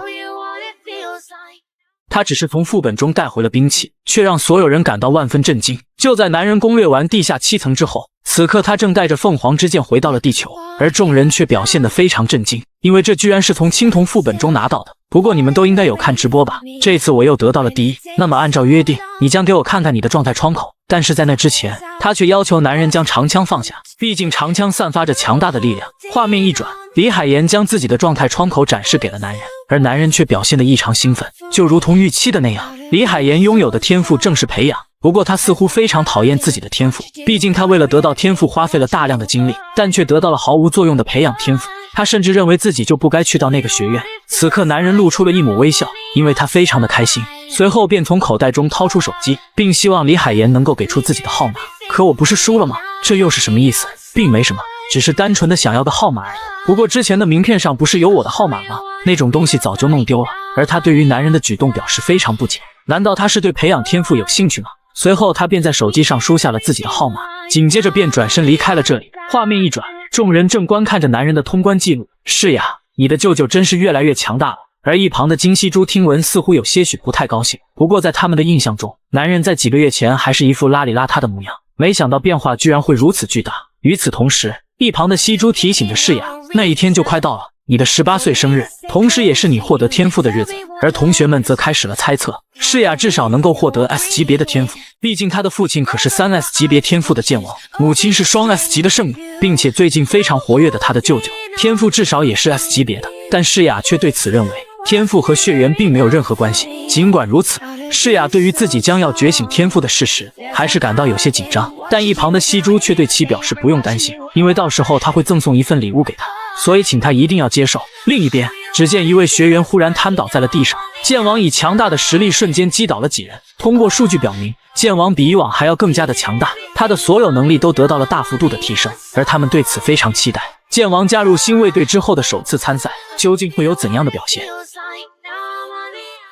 一颗平平无奇的足球，竟让他一跃成为了世上最强的法师。就在盛志涵赢下对赌协议之后，此刻的李海岩正表现得心烦意乱，因为他的父亲要求他尽快结婚，但他对于这种包办婚姻根本毫无兴趣。而且最令他生气的便是，他本以为相亲对象会是新卫队中的那个胖子，没想到居然是个秃顶老头。看起来富有并不能解决所有问题，不过你不打算回家休息吗？他对此给予了否定的答复，毕竟他认为待在这里会更加舒适。随后他便对林佳音表示非常抱歉，因为凭借他的 S 级天赋，他可以在战网中闯出自己的一片天，但他却将时间浪费在了保护李海岩身上。不过他则认为这些都是他心甘情愿的，他将保护李海岩直到继承整个集团为止。而此刻的李海岩当即表示，自己将会尽快从家里脱离出来，并用自己的双手创造许多财富。难道你创造财富的办法就是投资赌局吗？这次可不一样，我有着必赢的把握。你是指 H 国与倔国的比赛吗？那可真是相当安全的投资啊，毕竟 H 国大部分人都认为倔国会赢取本次比赛的胜利。与此同时，只见盛志涵给李海岩发送了一条短信，而短信内容甚至让他当场愣在了原地。画面一转，男人正以烤肉热情招待着迭戈马希德。酒过3巡之后，他便开始吐露自己的心声。他原本是世界顶级的足球明星，但因为战网的出现，导致他在一瞬间的人气跌落了谷底，甚至最终落了个妻离子散的局面。而盛志涵对此非常了解，他本就是家喻户晓的足球明星，可因为战网的出现，导致人们对体育渐渐失去了兴趣，最终人们忘记了足球。不过他很好奇，为何盛志涵会想要他成为一名法师？因为你所拥有的天赋，它能够强化所有与足球相似的道具，对吧？当然，每当使用与足球相似的东西时，他能够获得300倍的加成，但他根本无法成为一名法师，因为他的法力值低得非常离谱。与此同时，只见男人当即召唤出一个道具阿拉克涅的宝珠，蜘蛛族阿拉克涅所使用的魔法球，其特点则是非常具有弹性，而这件便是最适合他的装备。那么你有什么特别的想法？毕竟在前世，他可是世界上最强大的魔法师，虽然他非常想要将其拥有，但高昂的价格却让他望而却步。不过男人早就打算将其赠送给他，因为他来到这里只有一个目的，那便是邀请马希德加入自己的工会。可是你能支付得起这件装备的价格吗？当然，因为我很快就会挣更多的报酬。另一边，李海岩望着手中的信息陷入了沉思，因为盛志涵将具体的比分都告诉了他，倔国将会以3比1的局势碾压 H 国。与此同时，只见剑王缓缓走上了比赛舞台，接下来 H 国与倔国将展开激烈的对决。剑王只是轻轻挥出一剑，却震惊了在场的众人，因为他竟当场用剑洞穿了自己的胸膛。就在 H 国与倔国开始比赛之际，此刻盛志涵将自己的赌注拿给了马希德观看，居然是 H 国拿下了第一场比赛的胜利吗？而马希德对于这个结果抱有怀疑的态度，毕竟倔国有着最强的剑王坐镇，那家伙拥有着压倒性的实力。随后只见男人指向屏幕，不如就让我们亲眼见证一下吧，结果到底会怎样？画面一转，此刻比赛正式开始，而规则如下：击败所有的对手，比赛共有5轮，率先拿下3轮比赛胜利的则为获胜者。随后只见剑王朝着众人发出指示，好好跟在我的身后。可众人却对此表示拒绝，他们并不打算听从剑王的指挥，因为由于剑王的参赛，导致他们的会长赛吉被迫下场。可剑王却没有感到丝毫愧疚。与此同时，只见一道光柱从天而降，径直击中了剑王。原来是 H 国的参赛者率先发起了进攻。就在众人决定朝着剑王发起总攻时，只见剑王猛然挥出一剑，当场便将他们瞬间击退。与此同时，此刻的众人却是一脸的难以置信，因为剑王亲手洞穿了自己的胸膛。既然你们不愿意听从我的指挥，那么我也就没必要参加这场比赛了。下一秒，前方传来 H 国获得首杀的信息。此刻众人对此表现得极为震惊，就连马希德也不例外，而他很是好奇盛志涵到底是如何得知此事的。但男人却表示这无可奉告，还是专注于眼前的比赛吧。就如同预料中的那样， H 国很快便拿下了第一场比赛的胜利。由于剑王出乎意料的举动，所以导致 H 国的李金诺获得了 MVP。与此同时，此刻的众人正对剑王的行为表示不满，毕竟身为一方战队的代表，居然当众做出如此行为，简直就是有损战队的颜面。而剑王对此做出回应，我无法容忍你们这些幼稚的行为，你们就是一群毫无专业精神的垃圾，我不想在你们身上浪费时间。如果你们不能承认我是队长，那么我永远不会参赛，要么与我一起获胜，或者和刚才一样继续经历失败。最终他们无奈地选择了前者。伴随着第2轮比赛的开始，只见剑王再次站在了比赛场上，难道他又要重蹈覆辙了吗？但很快他们便察觉出了不太对劲，因为这次的气场完全不同。就在他们正准备进行防御时，下一秒只见一道凌厉的斩击瞬间打出，当场便抬走了队伍中的2人。就在众人一脸震惊的目光之下，这家伙终于要动真格了吗？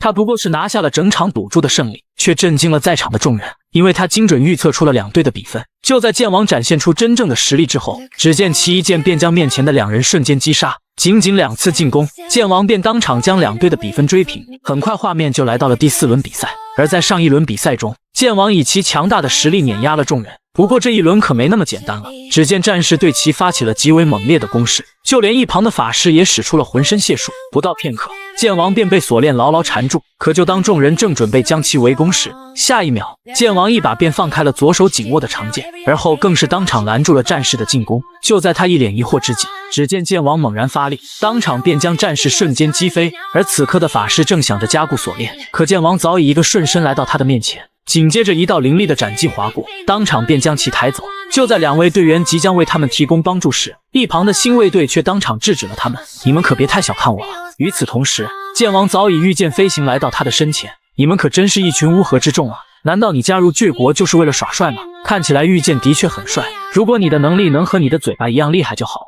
闻此，他当即爆发出全身的能量，紧接着一股雷霆之力倾泻而出，这可真是太棒了，正好可以测试一下我最新研究的技能。伴随着剑王高举长剑，下一秒一柄巨剑从天而降，当场便将赛场瞬间炸毁。就在众人一脸的难以置信时，剑王仅凭一己之力，便以3比1的优势拿下了整场比赛的冠军。与此同时，正在观看比赛的马希德则表现得一脸震惊，你到底是如何精确知道比分的？但男人也只是告诉他，这都是在梦里看到的。虽然通过这个挣到了不少，但有件事情却出乎了他的意料，因为与前世相比，这时的剑王似乎变得更加强大了。即使男人获得了无名神功，也无法轻易将其击败，毕竟那家伙还拥有着3S 级别的道具。不过也没有多大关系，即使剑王变得多么强大，我只需要变得比他更强就行了。等着我，那一天很快就会到来。他不过是送出了一颗普通的足球，却收到了来自最强法师的信任，并且毫不犹豫地加入了工会。就在比赛结束之后，此刻李海岩表现得极为震惊，因为他真的赢了，并且整整挣了2个多亿。可到最后结算时，他却损失了2000多万，因为他之前又追加了赌注，他认为倔国会以3比0的局面赢下 H 国，为此他投下了2亿的赌注，而最后的结果便是他最终损失了2000多万。另一边，男人将魔法球赠予了马希德，并向他发出合作邀请，而他很是不解，为何男人会看上他这种无名小卒？难道他真的那么有价值吗？当然，我相信我的选择是不会出错的。随后，男人便将面前的魔法球推给了他。我相信你一定会成为最强大的法师，这份礼物便是对你未来最大的肯定。我需要你，马西德。闻此，他当即陷入了沉思，因为很久没有人对他说过这种话了，他非常怀念这样的感觉。而如今，盛志涵的出现再次给他带来了希望，所以他没有任何理由拒绝这个邀请。我很期待与你的合作，会长，我将会尽最大的努力回应你的期望。那么，我期待着你的表现。画面一转，在青铜联赛当中，林佳莹一路披荆斩棘，此刻正有2名参赛者朝他发起了进攻，而下一秒，只见其以华丽的姿态瞬间斩杀了他们。随后前方传来提示，林佳莹获得本场比赛第1。虽然这是个不错的成绩，但这对于他来说远远不够，他需要变得更强才行。无论是在比赛中大获全胜的剑王，还是新起之秀盛志涵，与他们相比，自己还差得很远。为此，他必须付出更多的努力。另一边，望着手机传来的信息，此刻的世雅感到非常失望。虽然金希珠表示非常担心他，但他仍旧装作坚强的模样。就在这时，一阵急刹打断了2人的谈话，而在他们面前的，则是一大群记者们。与此同时，男人正朝着世雅的方向赶去，伴随着一阵跳跃，他能感觉到自己的身体素质明显提高了不少。而想要找到世雅的踪迹，他必须登上这座城市的最高点。画面一转，望着楼下人来人往的场景，此刻的盛志涵不禁怀念起了从前，在前世，他也时常待在很高的地方。而这时的他才意识到，尹世珍在这个时期到底有多强。虽然盛志涵从未与他交手，毕竟地球开始遭遇毁灭时，排名第1的剑王却突然消失了。虽然他并不清楚到底发生了什么，但他可以肯定的是，这时期的剑王与自己前世的巅峰时期一样强大，所以无论如何，他都要比过去变得更加强大，并且更快掌握无名神功。另一边，一旁的大叔正极力制止着众人的行为，而他们依旧对其不依不饶，甚至认为剑王之所以会变成这样，都是因为世雅的存在。正当事情即将愈演愈烈时，只见那个男人正朝着众人缓缓走来，伴随着他手中凝聚魔力，下一秒，众人便被一股神秘力量瞬间弹开。你居然敢向记者动手，难道你就不怕网络的压力吗？当然，我很在意，所以我现在已经很收敛了，因为这是第1次，所以我选择原谅你们。你们应该庆幸自己还活着。随后他便朝着世雅说道，已经没事了，是时候该回家了。在向他们道谢之后，男人便搀扶着世雅离开了这里。而此刻的西珠再也掩饰不住内心的喜悦，随后更是哈哈大笑起来。这时的众人才反应过来，她好像就是太原日报会长的孙女金希珠。看起来这夏世雅应该彻底完蛋了。另一边，剑王居然当众宣布自己没有任何女儿，看起来这就是记者们蜂拥而至的原因。此刻的盛志涵很是气愤，但他也不知道该如何平复世雅的心情。就在这时，世雅却突然表示，之前答应我的愿望还算数吗？你是只找到影子女王吗？当然，他对此表示肯定。随后他便一把掏出手机，没错，我找到了影子女王。他不过是击穿了一道屏障，却让网友们瞬间热血沸腾，因为他是首个打破常规的存在，并且那可是比赛专用的屏障，能够抵挡钻石级玩家所有的进攻。就在世雅找到了影子女王之后，此刻他发表了自己的观点，她是最有可能的人选。相较于坐在王位之上的精灵女王，世雅倒是觉得她更像是影子女王。随后他便将图片发给了舅舅，首先是她的眼睛，眼白部分呈现黑色，可是非常罕见的情况。其次还有另外一件奇怪的事情，在比赛开始前，他总是盯着第1名不放，而且每次比赛都观察着舅舅。所以世雅特地查看了每一场比赛的记录，结果发现，凡是他观察过的人选，最终都获得了第1的成绩，就好像他能够看到未来似的。并且更重要的还有一点，那便是他脚下的影子。虽然因为画质不好看得不太清楚，但他能感觉得到不太对劲，看起来这的确是一项重大的发现。随后他便向世雅表达了感谢，并决定在下次比赛时进行确认。不过你的愿望是什么呢？只要是你说的，我都会答应你的要求。那么我的愿望是……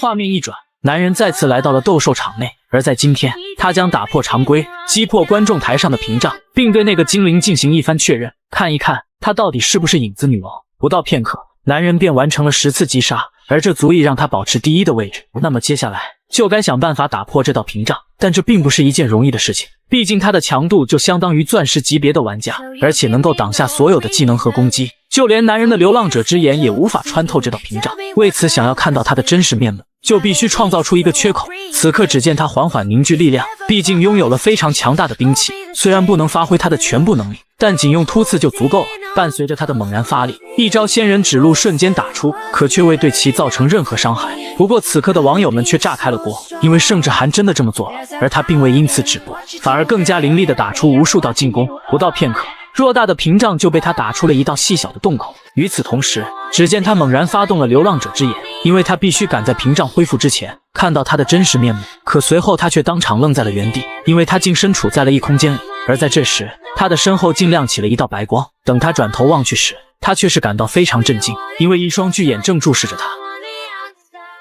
他只是觉醒了最垃圾的 F 级天赋，却要因此遭受众人无情的谩骂。就在青铜联赛上遇到暗影女王之后，此刻的男人已经躺在家里3天3夜，而他久久无法平静下来，因为那家伙实在是太可怕了。用青铜级的身体对上那种家伙，男人根本就毫无招架之力。就算是拥有回归前的实力，男人也不一定能够将其战胜。不过那家伙的实力也许会带来很大的帮助。随后只见他打开了成就商店，根据以往获得的成就点数，此刻的成就商店已经提升到了等级5，而提升带来的新功能便是星座槽位的添加，这样他就能够多选择几个星座了。不过现在购买它还为时过早，毕竟如今的地球还处于新手教程模式，所以暂时还用不上这个东西。于是他选择了增加称号槽位，紧接着便开始查看起自己的状态窗口。不知不觉中，男人的等级已经提升到了22级，距离成为白银玩家还剩下3级。而他之所以选择增加称号是有原因的，因为他很快就要获得武神的继承者这个称号。当盛志涵的武力值达到30时，他就会习得无名神功，在与武神联系的过程中，只要将其战胜就能获得该称号，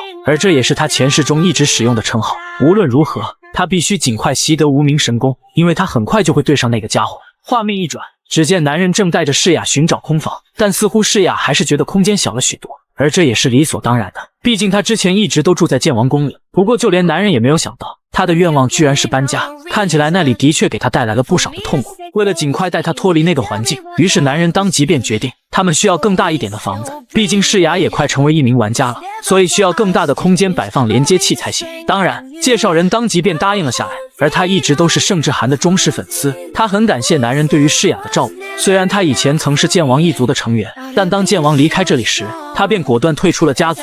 不过他还是很担心世雅的，如今看到他这般坚强的模样，他也就放心了。同时他也给予了世雅一些祝福，你一定会觉醒不错的天赋的。提起天赋，在那场比赛过后，众人的目光再次转移到了世雅身上。一旦他觉醒了那个 F 级天赋，那么他将陷入无尽的谩骂之中。为此男人暗暗下定决心，他需要暂时阻止别人靠近他，尤其是那些记者们。另一边，金希珠早已安排好了记者，在世雅觉醒天赋那天对他进行采访。就连金毛都认为他心机很重。不过你为什么这么讨厌他呢？因为如果没有战网的出现，世雅根本就没资格和他站在一起。要是他觉醒了个垃圾的天赋，那可真是个天大的笑话呀。不过你真的有办法在比赛中战胜盛志涵吗？开什么玩笑，那种家伙我根本就没放在眼里。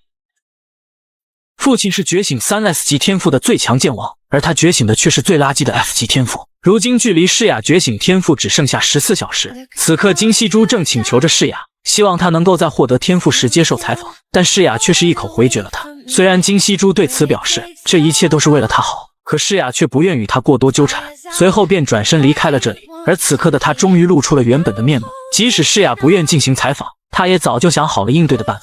今晚就是世雅天赋觉醒的时刻了，如果觉醒的是 F 级天赋，那该多么有趣啊！与此同时，此刻的世雅陷入了沉思，因为至今为止他忍受了很多。其实他早就知道了金希珠的真实面目。某一天，他无意中听到了金希珠等人之间的谈话。金希珠之所以靠近他是有原因的，他只不过是想在世雅绝望的时候，在落井下石一番。如果他获得的是 F 级天赋，那一定会成为非常有趣的事情。而在得知他的真实面目之后，世雅也只是震惊了一会，随后便转为了怔怔不安，因为他很是害怕自己真的会获得 F 级别的天赋。为此，在获得天赋的仪式过程中，他不断恳求着，无论是什么天赋都行，只要不是 F 级，他希望可以获得一个不错的天赋。然而当一阵红光闪过之后，面前的一幕却让他睁大了双眼。没错，他获得的是 F 级天赋，大器晚成。这下真的一切都结束了。时间回到世雅获得天赋前5小时，此刻的男人正朝着天赋馆赶去，而为了不让任何人打扰到世雅，于是他动用所有的关系，疏散了整个学校的人员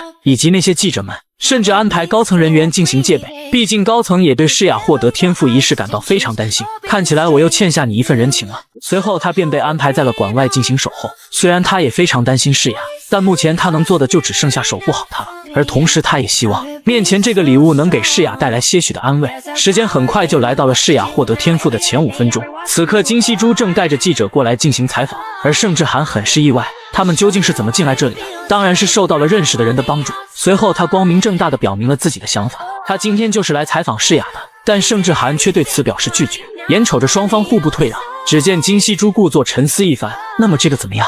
等级27级的盛志涵为了守护侄女而遭到了等级50不明身份的勇士袭击。下一秒，只见一击重拳重重地打在了男人的后脑。该死，这家伙到底是谁？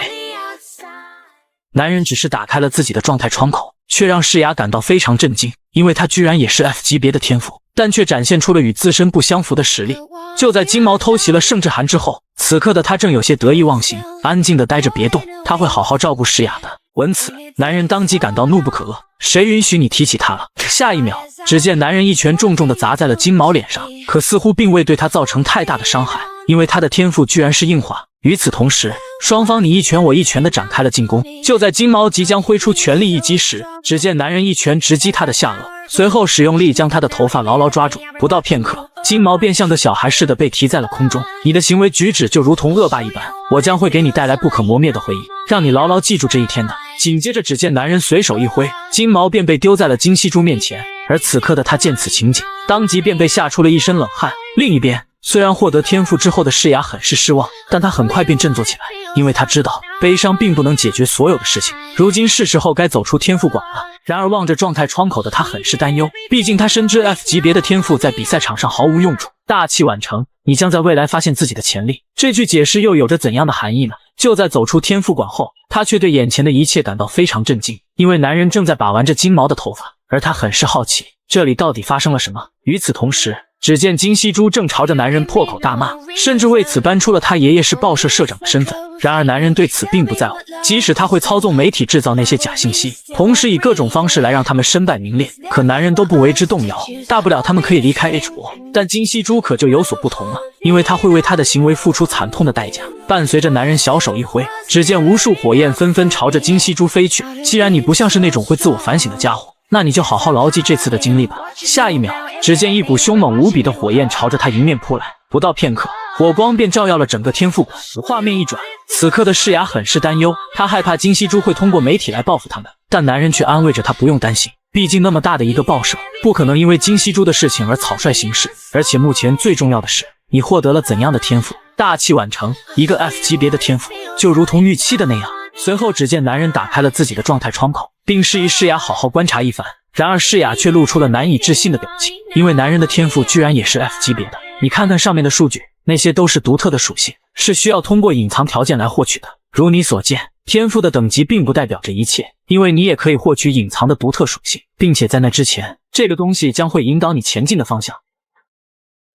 他觉醒了最垃圾的 F 级天赋，却让男人感到无比震惊，因为在回归之前，他可是世界排名第2的存在。就在我交给诗雅一个道具之后，此刻他才发现这个天赋居然还能提升等级。大器晚成，距离下一次提升等级还需参加50次游戏。当前效果，每参与一次游戏属性成长100%。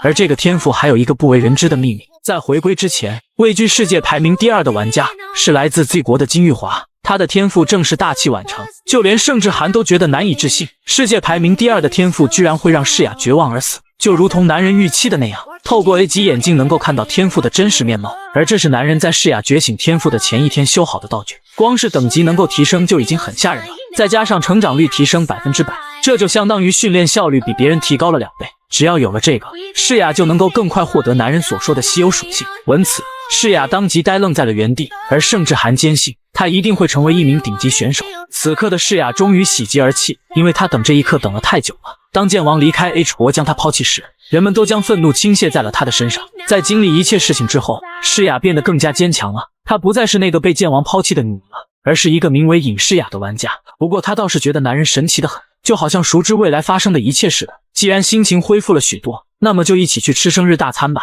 为了这顿我可是排了很久的队。另一边，此刻的金希珠表现得非常愤怒，因为盛志涵烧光了她的头发和眉毛。就在这时，只见管家带着录像匆匆赶来，而就是这份录像，让他找到了可以发酵的突破口，那便是世雅的面部表情，一副随时都会哭出来的表情，很适合写文章。看起来他应该是获得了 F 级别的天赋，接下来他将会好好报复他们。另一边，许久不见的金色流光正陷入了沉思，因为没有被盛志涵选中而感到非常空虚。无论是那个法师还是那3位队员，从始至终，金色流光都在帮助着盛志涵扫除一切障碍，所以他认为自己注定应该成为盛志涵的经纪人。为此，他希望男人可以看一看他的纸条。与此同时，男人正在进行着比赛，只见他3下5除2的功夫，就将成群的怪物瞬间斩杀，而一旁的队员正观望着一切。伴随着一道闪电直击而下，本场游戏结束，盛志涵获得了第1的成绩。就在这时，男人的等级提升到了25，如今的他可以参加白银升级战了。常年位居第1的他获得了青铜统治者的称号，并入选了青铜联赛全球100强。而在8月25号那天，将开启全球100强大战。在全球100强大战当中，只需参加比赛就能够得到晋升白银的资格。而100强大战有一个特别之处，那便是战斗制只剩下1人，晋升之战就是一场生存斗争，直到剩下1人比赛才会结束，是一个决定谁才是排名第1的舞台。而盛志涵望着面前的名单陷入了沉思。M 国第1的选手巴伦威廉姆斯，就连男人也没有想到，居然会这么快就碰上这家伙，这下可真是糟糕透了，因为他从来就没战胜过巴伦。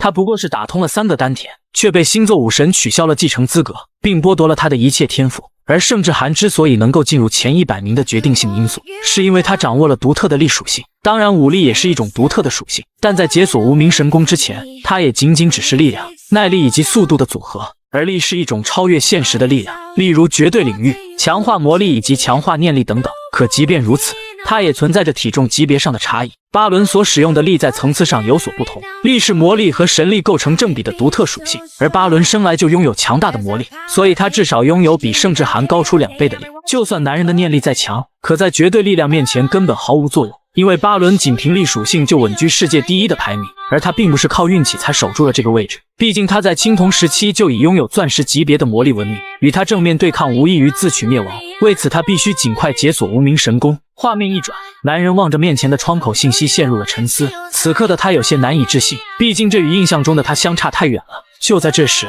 只见一通电话响起，居然是李海岩吗？而他开口便向男人索要下一次比赛的比分，这可把男人整不会了。另一边，两人正交谈起此事，而此刻的李海岩表现得有些慌张，因为盛志涵也进入了全球100强，并且 M 国的巴伦也会参加这场比赛，但盛志涵却让李海岩买他第1，可毕竟是那个无比强大的巴伦，所以李海岩并不太看好男人。虽然盛志涵精准预测了之前的比分，但综合考虑下，他还是认为选择巴伦会更加稳妥。不过你最近训练的怎么样了？此刻的他正想着向李海岩汇报成果。画面一转，此刻的男人正深吸一口气，紧接着便将武力值提升到了30，所有条件都已经达成。接下来他将掌握无名神功，伴随着流浪者之眼的发动，下一秒星座流浪武神便赫然出现在他面前。虽然他什么都无法看见，但他能感觉得到这与上次一模一样。我们终于又见面了。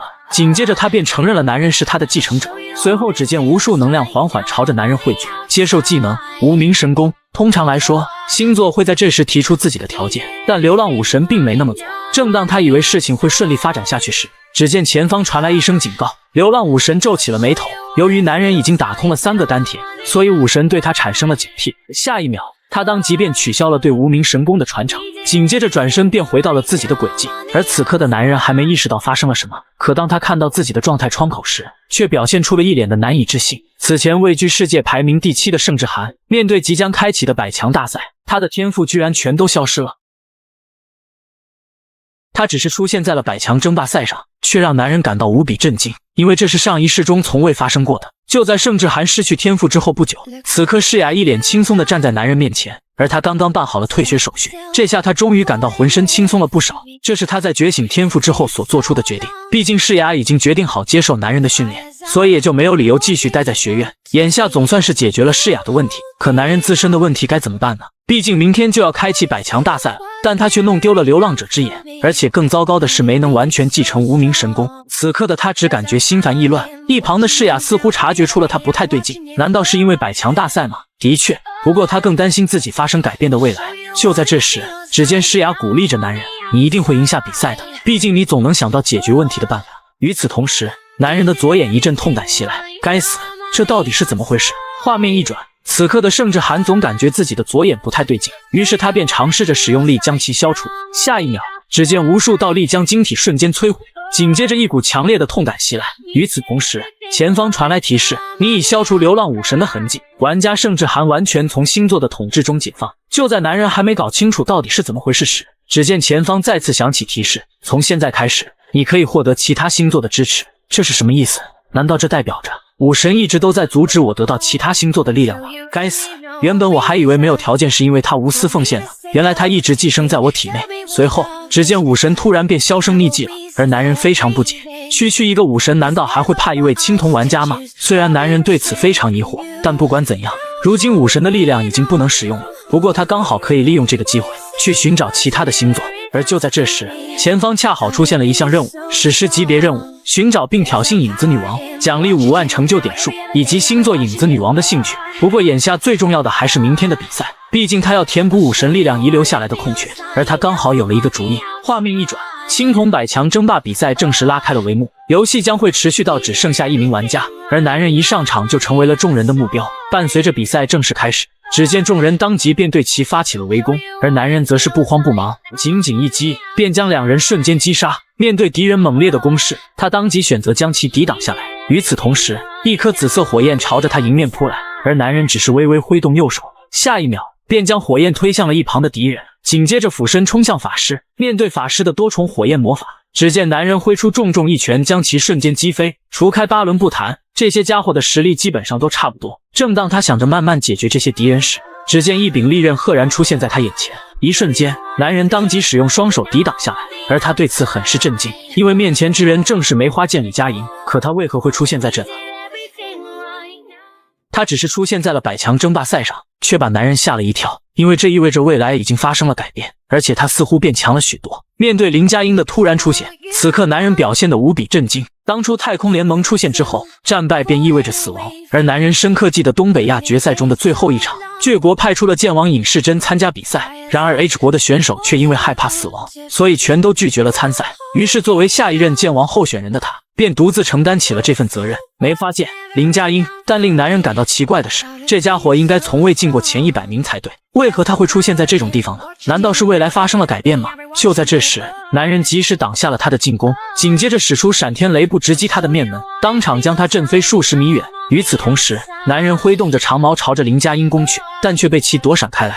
而男人很是震惊，这家伙的实力原本有这么强吗？面对林佳音招招致命的进攻，此刻的他才意识到，这家伙的确成长了许多，减少了不必要的动作，加重了每一次的挥砍，并且步伐变得更加的轻快了。而他很是好奇，在没见到他的那段时间里，他到底发生了什么？时间回到先前，此刻他向李海岩告知，自己进入了青铜联赛中的前100名，而他希望李海岩可以帮他更换一下设备。虽然他不想承认是设备影响了他的实力，但经过无数次的训练之后得出，这把剑对于他来说太重了。而李海岩则是非常不解，这种事情为什么要到现在才说？没想到一把破剑居然会影响你的实力。于是李海岩当即便为他寻找一把合适的宝剑，争取在下一次比赛中展现出他的全部实力。而李海岩坚信，只要他下定决心，就一定能够战胜盛志涵，毕竟他可是 H 国中的后起之秀，他只需要证明自己的实力就行了。就让我们在百强争霸赛上好好表现一番吧。时间回到现在，面对盛志涵如此猛烈的进攻，此刻的他意识到自己的实力远不及盛志涵一半。按照目前的情况来看，他根本没有可能战胜盛志涵。而他也看穿了林佳音的内心，但他不知道为何他会做到如此地步。毕竟他只要去挑战那些弱小的家伙，他一定能够存活很久。就在这时，只见他开口喃喃道：他知道现在的自己根本赢不了盛志涵，也许以后也赢不了，但如果就此放弃的话，那么一切就都结束了。既然他不能超越盛志涵，那他就会拼尽全力跟在他的身后。的确，他就是这样的家伙，明知道不能赢，却还是会选择一直战斗下去。前世的他死在了剑王手上，但这一次他却进入了青铜百强。盛志涵很是好奇，他的回归能否改变他的未来，而他很早之前就想好了，在他的队伍里需要林佳音这样的人才。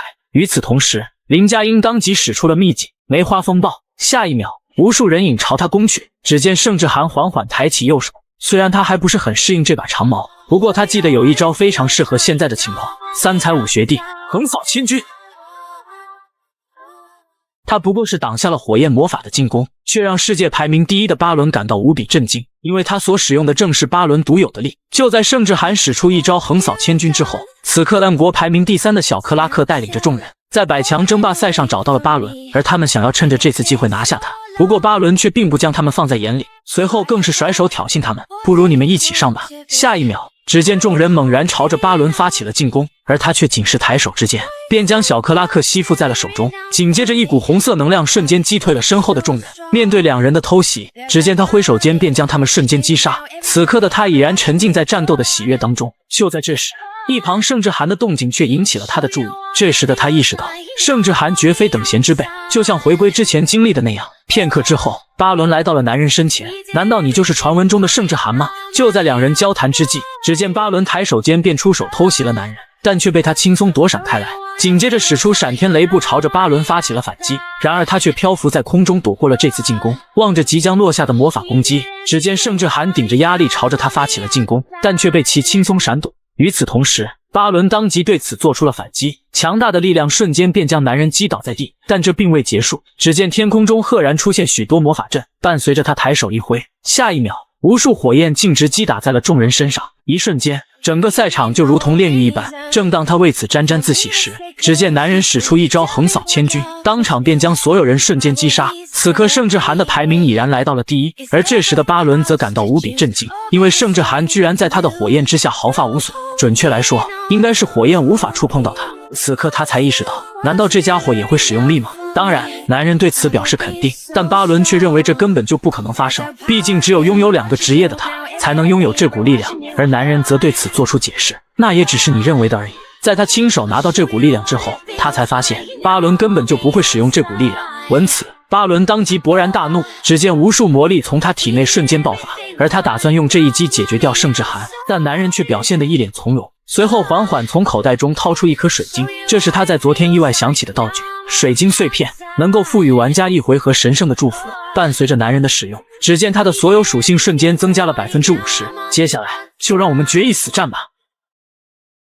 他只是使出了一招简单的突刺，却破解了巴伦无敌的火焰波浪。而当他即将使出全力一击时，众人都以为男人输定了，可只有他知道自己绝对会赢，因为影子女王正注视着他。就在两人决一死战之际，此刻巴伦回想起了自己的前半生，原来的他是个不折不扣的胆小鬼，身材瘦小的他非常害怕战斗。大家对于巴伦的评价只有一个，那便是浪费了极好的天赋。可以选择2种职业的他，只要进行合理的搭配，随时都能成为称霸整个战网的存在。但他却选择了治疗和魔法，并在队伍中充当起了后勤角色。可在得到力之后，巴伦彻底发生了改变，靠着天生的魔力，每一轮的比赛他都以压倒性的实力赢得了胜利，无数星星纷纷倒在了他的脚下。与其交手过的玩家们这么评价巴伦，他拥有2个灾难。第一个灾难则是火焰波浪，由火焰组成的巨浪一口气吞下无数的敌人，迄今为止没有任何人能够躲过这招。但在今天，盛志寒仅凭一招仙人指路，便将巴伦的火焰波浪瞬间破解。只是一招普普通通的突刺，就让巴伦对此感到无比震惊。而此刻的男人也意识到，这家伙虽然表面上看着非常厉害，但其实内心非常的空虚。为了隐藏自己实力上的不足，所以故意使用这么华丽的招式。伴随着男人挥下重重的一击，只见巴伦当即便被击倒在了地上。此刻男人开口喃喃道：“你跟我认识的某个人很像，就算表面装的再怎么厉害，但始终无法隐藏内心深处的自卑。为了得到别人的认可，而想方设法锻炼身材，改变自己的外表，使用华丽的技能自欺欺人。如果不改变你的本质，那么你所做的一切都将毫无意义。”此刻只见男人猛然发力，接下来就让我们结束这一切吧。而在这时，只见巴伦缓缓抬起右手，下一秒，一道闪电径直朝着男人袭去，当场便将他击飞数十米远。而这便是巴伦的第2个灾难。闪电与大范围的火焰波浪有所不同的是，这是压缩魔力一击击杀对手的最高级技能。对于巴伦而言，这是他最擅长的技能，但他很是意外，没想到闪电并未对男人造成太大的伤害。因为在巴伦出招的瞬间，盛志寒就用长枪挡下了这致命的一击。而他不得不承认，盛志寒的应变能力非常出色。不过他敢肯定，男人绝对无法躲过下一次的进攻，因为这一次他将使出全力一击。此刻在场的众人都认为男人输定了，毕竟没有人能够挡住这一招。但只有男人知道，他赢定了，因为影子女王正注视着他。此刻男人缓缓举起凤凰之剑，而就在巴伦使用闪电之际，只见他以迅雷不及掩耳之势投掷出了手中的剑。下一秒，巴伦便被当场击杀。虽然凤凰之剑在扔出5次之后便会消失，但此刻的男人却没有任何犹豫，因为他的目标从来都不是巴伦，而是赛场之外的影子女王。伴随着一声巨响传来，罗马竞技场上首次出现了被摧毁的情况。他只是投掷出了一把普通的弓箭，却让所有人感到无比震惊，因为他首次打破了罗马竞技场上的屏障，并且成为了首个与影子女王较量的家伙。就在男人一招击破竞技场上的防御之前，另一边，李海岩对于屏幕中男人暴打巴伦的场面感到无比震惊，因为他将一切全都压在了巴伦身上。按照这么发展下去，他上次所挣的都会全部赔光。此刻一道声音喊住了他，看起来你并不认为我能够赢得这场比赛的胜利。虽然预料到了会这样，但难免还是会有些伤心。而李海岩对此表示肯定，毕竟他从一开始就输了，至少也应该坚持到最后才对吧。不过他也注意到了，此刻林佳音的心情非常不错，看起来这场比赛他收获了许多。当然，他对此表示肯定，因为从战斗中可以看出，他正在不断向前进步。而在这时，一旁手机传来的动静引起了他们的注意。此刻所有人的目光全都集中在了罗马竞技场上，而巴伦则对此感到无比愤怒，因为这时的他才意识到，盛志涵的目标根本就不是他。就在摧毁完屏障之后，此刻凤凰之剑再次回到了男人手中，真是好久不见了，影子女王。而下一秒，只见无数黑色能量瞬间蔓延到了整个赛场。此刻屏幕前所有的手机都失去了信号，整个赛场都被无尽的黑暗所笼罩，而待在这里，光是呼吸就消耗了许多的体力。虽然他能感觉到影子女王正在注视着自己，但窗口却没有传来任何提示，显然这远远没有达到挑衅的程度。随后只见男人猛然发力，一记仙人指路朝着影子女王袭去，径直击打在了她的身上。可很快男人就意识到了情况不对，因为他居然吸收掉了这波剑气，这也就意味着盛志涵所有的进攻都对他无法奏效。而在这时，面对黑影的团团包围，只见男人猛然对其挥出一拳，但却没有任何击中的感觉。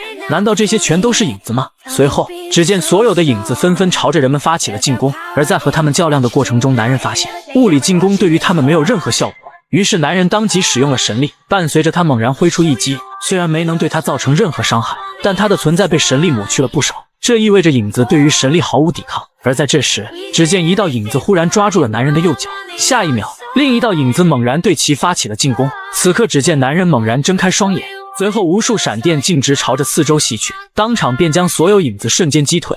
望着他们无比震惊的目光，果然猜得没错，只要有光的地方，他们就不敢贸然动手。而在这时，男人四周的闪电瞬间暗淡了许多，当他回头望去时，只见一道无比巨大的人影正朝着他发起进攻。该死，这下糟糕透了。他只是召唤出了一股微弱的火焰，却震惊了在场众人，因为这股火焰不仅照亮了整个赛场，更是将巨大的黑影消灭得一干二净。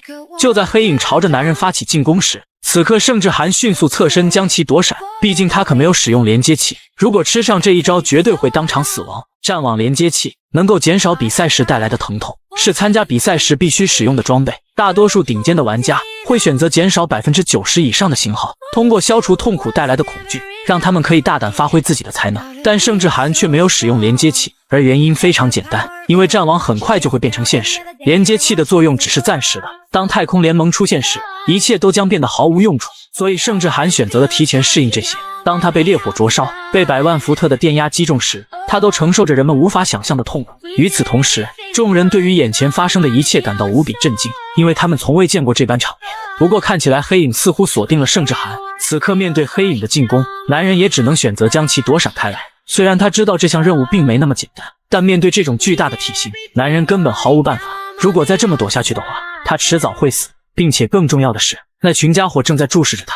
由于刚才击败巴伦的动静太大，所以导致盛志涵成为了众人的目标。面对被敌人前后夹击的情况，此刻男人做出了某种决定。下一秒，只见一股熊熊烈火猛然喷出。既然你选择用黑暗将我笼罩，那我就用更强大的光芒驱散黑暗。无名神功，三才五学，天！随后无比凶猛的火焰便朝着黑影攻去，伴随着一声巨响传来，不到片刻，巨大的黑影便被消灭得一干二净，就连一旁观看的众人也被吓得落荒而逃。如今就只剩下你了，影子女王。随后只见周围的黑影正缓缓将其笼罩，看起来只要真身完好无损，一切就都不会结束。我不会再这么下去了。此刻只见男人猛然催动3个丹田，既然三才五学对他没有任何效果，那么就只能使用无名神术了。虽然以他目前的水平来看还不够完美，但凤凰之剑可以弥补不足之处。在投掷凤凰之剑时，凤凰之火便会被激活，而男人打算用它来弥补力量上的不足。在很久以前，闪电被解释为神的愤怒，是天神对人类的一种惩罚。但当世界充满黑暗与混乱时，光便给人们带来了希望。此刻，只见圣之函缓缓凝聚闪电之力，其强度甚至超过了自身所能承受的地步。伴随着他大喊一声，净化所有的恶魔和邪恶。雷神的武功，无名神术，天雷蛇诀。